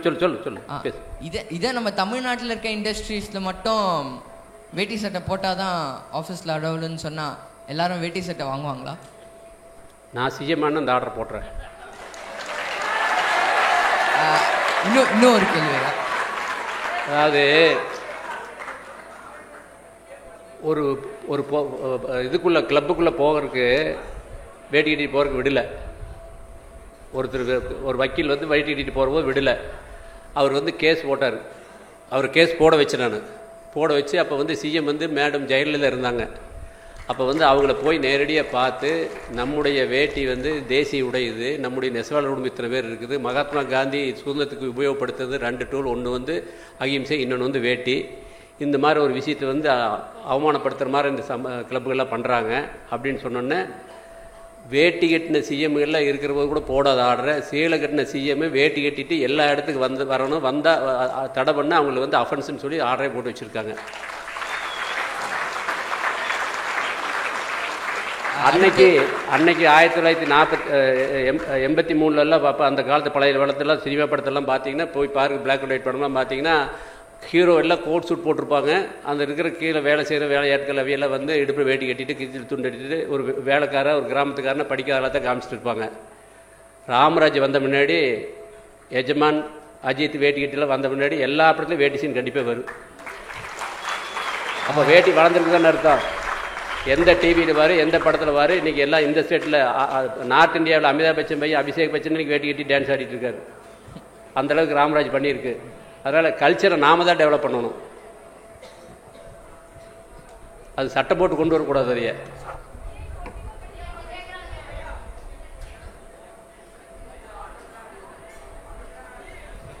ஐயா வாழ்க வளமுடன். ஐயா ஐயா ஐயா எல்லாம் பிஸ்னஸ் பண்ணுறவங்களுக்கும் ஒரு அப் அண்ட் டவுன் இருக்கும்ல ஐயா, அந்த மாதிரி உங்களுக்கு எதாவது ஃபேஸ் பண்ணியிருக்கீங்களா? அதை ஒட்டி எப்படி வெளில வந்தீங்க? அந்த மாதிரி ஏதாவது இருக்கா?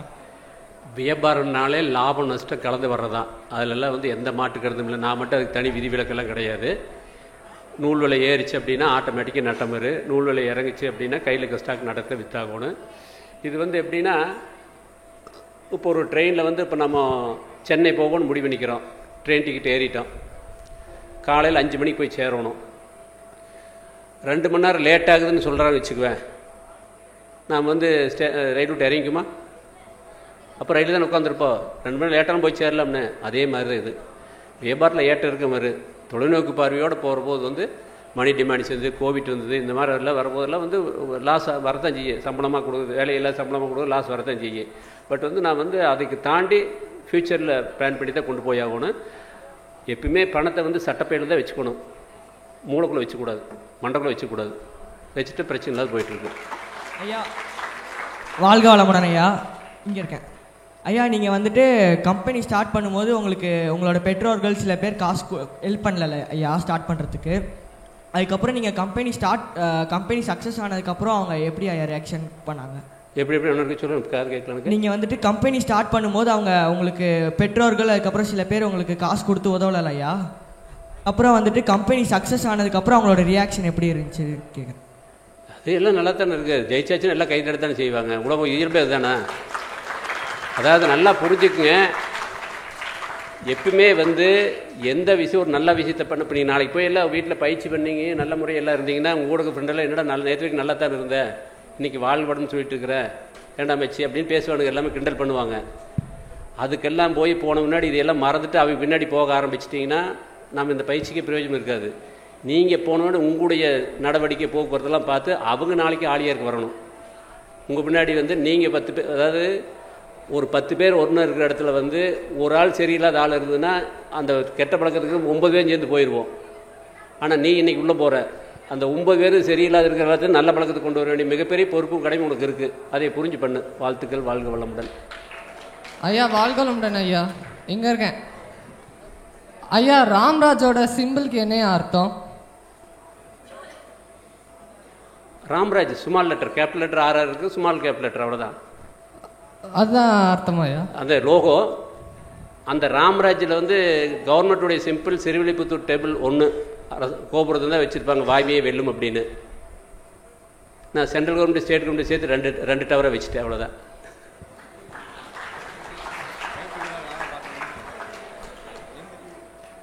ஐயா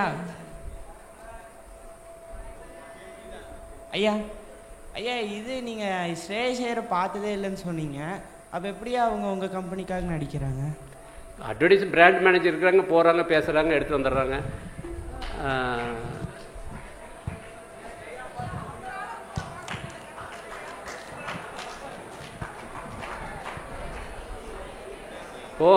போன தடவை 1 மாதத்துக்கு முன்னாடி 3 மாதத்துக்கு முன்னாடி கடப்பாக்கு போயிருந்தேன்.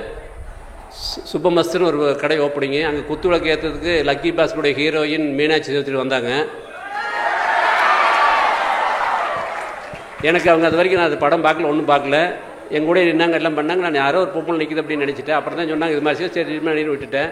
அப்புறம் அந்த அம்மா போகிறதும் கேட்டாங்க, சார் வணக்கங்க சார், உங்கள் பிராண்ட் அம்பாசிடர் வெங்கடேஷ் கூட வந்து நான் சங்கராந்தி வச்சிருந்தேன்னு ஒரு படத்தை நடிச்சிட்டு இருக்கிறேன், சங்கராந்தி ரிலீஸ் ஆக போகுது, எனக்கு ஒரு சான்ஸ் கொடுங்க சார் அப்படின்னு அந்த அம்மா கேட்டுது. இதை வந்து அப்படியே வந்து நம்ம பசங்கள்கிட்ட சொன்னேன். இது மாதிரி அந்த அம்மா என்னை பார்த்தது கேட்டது, அப்படி அந்த அம்மா ஃபோன் நம்பர்லாம் கொடுத்துருந்தது. இது மாதிரி கேட்டது, ஏதாவது வெங்கடேஷ் கூட நடிச்சிருக்காமா, ஏதாவது யூஸ் பண்ணுறதை யூஸ் பண்ணிங்க, வெங்கடேஷுக்கு ஏதாவது ஜோடி போட்டு எடுக்க வந்து எடுத்துக்கன்னு சொன்னேன். இப்போது பாம்பு டவல்ஸுக்கு யூஸ் பண்ணி இப்போது டவல்ஸ் விளம்பரத்துக்கு அந்த அம்மா நடிச்சிட்டு இருக்குது, மீனாட்சி சௌத்ரி. அந்த மாதிரி தான் நேரில் பார்த்தேன் நான். நடிகர் பார்க்க முடியல, கிரிக்கெட் பிளேயர் பார்க்க முடியல. வாழ்த்துக்கள். நெக்ஸ்ட். ஐயா வாழ்க வளமுடன். ஐயா ஐயா தமிழ்நாட்டில் பாரம்பரிய உடையே வந்து வேட்டி சட்டை தாங்க ஐயா. அதை மதிக்க மாட்டேங்கிறாங்க. பொங்கல் ஒரு நாள் மட்டும் போட்டுட்டு தூக்கி போட்டுடுறாங்க ஐயா. அதுக்கு காரணம் என்னங்க ஐயா? ஏன் மதிக்க மாட்டேங்கிறாங்க? மற்ற நாட்டிலெல்லாம் மதிக்கிறாங்க ஐயா. நல்ல உணர்வுபூர்வமான கேள்வி.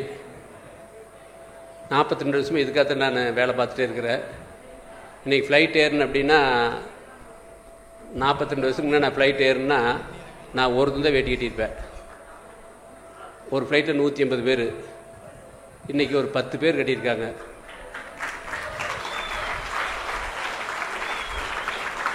இன்னும் 170 பேர்த்து கட்ட வைக்கணும். நான் இன்னும் வேலை நிறையா இருக்குது. நீ கேட்டதுக்காக ஒரு சரித்திர நிகழ்வை சொல்கிறேன், ரொம்ப முக்கியமாக நீங்கள் தெரிஞ்சுக்கணும் எல்லாருமே. இந்த கேள்வி கேட்டதுக்காக சொல்கிறேன். நம்முடைய ஒரே இந்த பையன் கேள்வி அருமையான கேள்வி கேட்டிருக்காப்புல, நீங்கள் எல்லாத்துக்கும் உங்களுக்கு புரியுற மாதிரி ஒரு பதில் சொல்கிறேன். நம்முடைய வேட்டி வந்து இந்திய தமிழ்நாட்டுடைய உடை மட்டும் இல்லை, தேசிய உடை. மகாத்மா காந்தி வந்து இங்கிலாந்தில் படித்து வக்கீல் தொழில் பார்த்துட்டு ஆப்பிரிக்காவில் ஒரு கருப்பனை தூக்கி ரயிலேருந்து வெளியே வீசி இங்கே வந்து இந்த சுதந்திரத்தெல்லாம் பார்த்து, அடிமைத்தனத்தெல்லாம் பார்த்து அவர் வந்து மக்களை இயக்கமாக மாற்றுறாரு. அது வரைக்கும் வந்து 400 வருஷமாக சுதந்திரத்துக்காக போராடுறாங்க எல்லாருமே. பட் இவர் வந்து சுதந்திரத்துக்காக போராடுறதுக்கு போது மக்களை இயக்கமாக மாற்றி அதை கம்யூனிகேட் பண்ணி ரொம்ப எண்ணத்தை வலுவாக வச்சு அதுக்கு முன்னாடி வேலை பண்ணிட்டு இருக்காரு. ஒரு தடவை தமிழ்நாடு வர்றபோது இங்கே இருக்கிற வறுமையை பார்த்து நம்மளுக்கு எதுக்கு இந்த வசதியான ட்ரெஸ் எல்லாம் எடுத்துகிட்டு மதுரையில் 1921 செப்டம்பர் மாதம் அந்த வேட்டியை அது சொபிஷனாக கழட்டிட்டு வேட்டிக்கு மாறாரு. வேட்டி மேலே அடுத்த நாள் காலையில் மீட்டிங்கில் பேசுகிற போது வந்து அந்த கவர்மெண்ட் பிரிட்டிஷ் கவர்மெண்ட்டு அதிரி போகுது, இன்னும் சிம்பிள் உடை போட்டு இப்படி பண்ணுறாரு. இங்கிலாந்து மாநாட்டுக்கு சொந்த பற்றி போக கூட வேட்டியோடு தான் போனார். அது மாதிரி வேட்டி வந்து அந்த காலத்தில் இருக்கிற பழைய படத்தில் அத்தனை படத்தில் பார்த்தா எல்லோரும் வேட்டி கட்டியிருப்பாங்க. வேட்டி வந்து நான் தயார் பண்ணதில்லை, புதுசாக கண்டுபிடிச்சதில்லை. நம்முடைய பண்டைய காலத்து மக்கள் நாகரிகம் வளர வளர விவசாயத்தை மண்ணை முழுப்படுத்தி விவசாயம் பண்ணாங்க. அதுக்கடுத்தது இளதலை மலைப்பட்டை கட்டது வந்து பருத்தியில் காற்று எடுத்து நூலாத்தன்னு முதல் விட வேட்டி தான். திருவள்ளுவர் கட்டிக்கிற பார்த்தாலும் வேட்டி கட்டியிருப்பார், பழைய சாமியில் வேட்டி இருக்குது எல்லாமே. அதையெல்லாம் தாண்டி நம்ம எல்லாமே தேசியுடைய வேட்டி தான் கட்டிகிட்டு இருந்தோம் எல்லாமே. பிரிட்டிஷ் கவர்மெண்ட் வந்த பின்னாடி அந்த வெஸ்டர்ன் கல்ச்சர் கோட் சூட்டை பார்த்துட்டு நம்ம அதில் போட்டத மதிப்பு மரியாதைன்னு ஒரு பெரிய ஒரு இது ஆரம்பிச்சுட்டு போயிட்டாப்புல. அதையெல்லாம் மாற்றி அமைக்கிறதுக்கு சுதேசின்னு ஒரு இயக்கத்தை மகாத்மா காந்தி ஆரம்பித்தார். அது தமிழ்நாட்டில் முதல் விதை போட்டது வ.உ. சிதம்பரனார். அவர் என்ன பண்ணுறாருன்னா சுதேசி கப்பல் ஆரம்பிக்கிறாரு. தூத்துக்குடி டு கொழும்புக்கு சுதேசி கப்பல் ஆரம்பிக்கிறாரு. அதில் வந்து 2 ரூபா சார்ஜ் பண்ணுறாரு. கப்பல் எல்லாத்துக்கிட்டையும் கடன் வாங்கி கப்பல் கம்பெனி ஆரம்பித்து தூத்துக்குடி டு கொழும்புக்கு கப்பல் விடுறாரு. எல்லா மக்களும் 2 ரூபா கட்டி போகிறாங்க. அதைய பிரிட்டிஷ் கவர்மெண்ட் அதை பார்த்துட்டு அவங்க ஒரு கப்பல் விடுறாங்க, 1 ரூபா சார்ஜ் பண்ணுறாங்க. உடனே மக்கள் எல்லாமே மாறி அதுக்கு போகிறாங்க. இவர் 1 ரூபா பண்ணுறாரு. அவங்க ஃப்ரீ பண்ணி அங்கே மது டான்ஸ் எல்லாம் போட்டோன்னா எல்லாமே கம்ப்ளீட் இங்கே போட்டு பிரிட்டிஷுக்கு போயிடுறாங்க. இவர் கடை வாங்கல கட்ட முடியாது, வெகு நஷ்டப்பட்டு ஊருட்டு ஓடி போய் சென்னை போய் சிந்தாரிப்பேட்டில் சீமெண்ட் விற்று மிகப்பெரிய பஞ்சம் பொழிச்சு இங்கெல்லாம் யாருமே கடன் கட்ட முடியாத ரொம்ப சிரமப்பட்டார். ஆங்கிலேயர் வந்து அவருக்கு இதெல்லாம் பண்ணதுக்காக வந்து ரட்ட ஆயில் கொடுக்குது.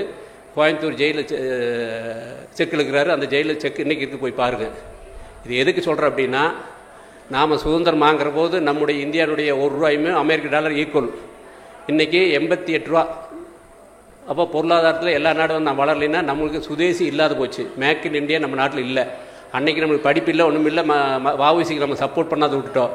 ஆனால் இன்றைக்கெல்லாம் நம்ம படிச்சிருக்கிறோம், அறியாமையிலேருந்து இருக்கிறோம், எல்லாம் வந்திருக்கிறோம். இன்றைக்கி நம்ம சுதேசிக்கு சப்போர்ட் பண்ணாதனால தான் இந்தியா இன்னும் பொருளாதார கையில் வந்துட்டு இருக்கிறோம். இளைஞராகிய நீங்கள் எந்த காலத்துக்கு கொண்டு வெஸ்டர்ன் கல்ச்சர் போகாமல் இந்தியன் பிராண்டுக்கு சப்போர்ட் பண்ணிங்கன்னா இந்தியாவுடைய பொருளாதாரம் உயரும் அப்படிங்கிறத நல்லா புரிஞ்சுக்கு. ஐயா வாழ்க வளமுடன். தங்க அமைதியாக இருங்க. Last question. அமைதியாக இருங்க. Silent please. ஐயா வாழ்க வளமுடன். நீங்கள் இவ்வளோ பெரிய ஃபவுண்டராக இருந்திருக்கீங்க. ஆனந்தா அனாத ஆசிரமத்துக்கு ஏதாவது நீங்கள் உதவித்தொகை கொடுத்துருக்கீங்களா? யார் என்ன சொல்லுங்க. நீங்கள் இவ்வளோ பெரிய ராம்ராஜ் ஃபவுண்டராக இருக்கீங்க, அனாத ஆசிரமத்துக்கு நீங்கள் ஏதாவது உதவித்தொகை கொடுத்துருக்கீங்களா?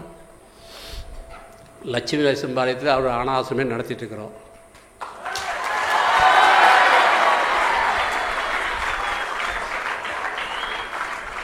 ராம்ராஜ் காட்டனில் வர்ற ப்ராஃபிட் எல்லாமே வந்து நல்லா புரிஞ்சுக்குங்க.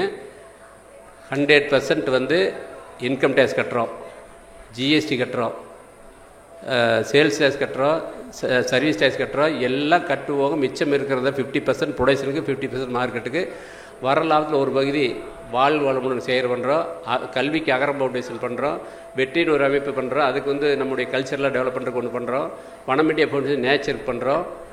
அனாதை விடுதிக்கு பண்ணுறோம். எந்தெந்த துறை பண்ணுறாங்களோ அந்த துறைக்கு வந்து நாம் பொருளாதார சப்போர்ட் பண்ணிகிட்டு இருக்கிற ஒரு தனி டிவிஷனாக production division, market division, showroom division, விண்டபிள் டிவிஷன் எல்லாம் இருக்கிற மாதிரி சோசியல் டிவிஷன் ஒரு டிவிஷன் வச்சு பண்ணிகிட்டு இருக்குது. அது மகரிஷிட்டு வந்து கற்றுருக்க விஷயம் தான். எல்லாமே சோசியல் டிவிஷன் ஒன்று கம்பெனியில் வச்சு அதை சரியாக பண்ணிகிட்ருக்குறோம். இந்த சேவை பண்ணுறதை எனக்கு சொல்லி கொடுத்து நம்ம அருத்தந்தை தான். வாழ்க வளமுடன். ஓகே தங்க சைலண்ட்.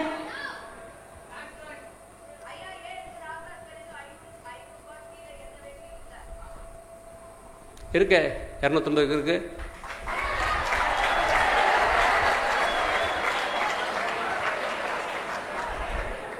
இல்லை நல்லா நீங்கள் புரிஞ்சுக்க. மகரிஷி வந்து சொல்கிற விஷயத்தை உங்களுக்கு மறுபடியும் திருப்பி சொல்கிறேன். தரமில்லாத சரக்கை விற்றாலும் சரி, தரமான சரக்கை விளக்கமே விற்றாலும் சரி, அது வந்து திருட்டுக்கு சமன்னு சொல்லியிருக்காரு. அப்போ வந்து நம்ம தரமான சரக்கை சரியான விலைக்கு போட்டு கொடுத்தா மட்டும்தான் மார்க்கில் நிற்க முடியும்.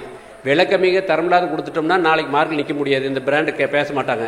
இப்போ பிராண்டுக்கு என்ன நல்ல குவாலிட்டியாக கொடுக்குற ஐடென்டி பேர் தான் பிராண்டு. வேறு எதுவுமே இல்லை. விளம்பரம் பண்ணுறதா பிராண்டு கிடையாது. நம்ம குவாலிட்டி வித்தியாசமாக இருக்குதுன்னு சொல்கிறதுக்காக தான் பிராண்டு. அதை சரியாக பண்ணிகிட்ருக்குறோம். இன்றைக்கி வந்து ஏ கிளாஸ், ஏபிசி கஸ்டமர் இருக்குது. எல்லா ரேஞ்சு வாங்குற அளவுக்கு இன்றைக்கி நம்ம கம்பெனி இருக்குது. ஒவ்வொரு பிராண்டெல்லாம் வந்து ஹை கிளாஸ் மட்டும் தான் போக முடியும். பட் எங்களுக்கு வந்து கார் டிரைவரும் யூஸ் பண்ணலாம், முதலாளியும் யூஸ் பண்ணலாம். அது மாதிரி ஜனஜமான பிராண்டு ராம்ராஜ். பிடிச்சிக்கலாமா?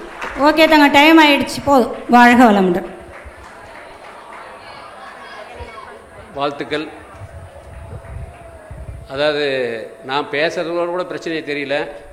ஆனால் இந்த வயசில் ஒரு டீனேஜில் இவ்வளவு கரெக்டாக ஒரு அறிவுபூர்வமான பொறுப்பான கேள்வியில் கேட்டு நான் பதில் சொல்கிறது கொஞ்சம் சிரமப்படுற மாதிரி சூழ்நிலை ஏற்படுத்துறதுக்கு உண்மையிலுமே உங்களை எல்லாம் பாராட்டுறேன், உங்களை பார்த்து பெருமைப்படுறேன்.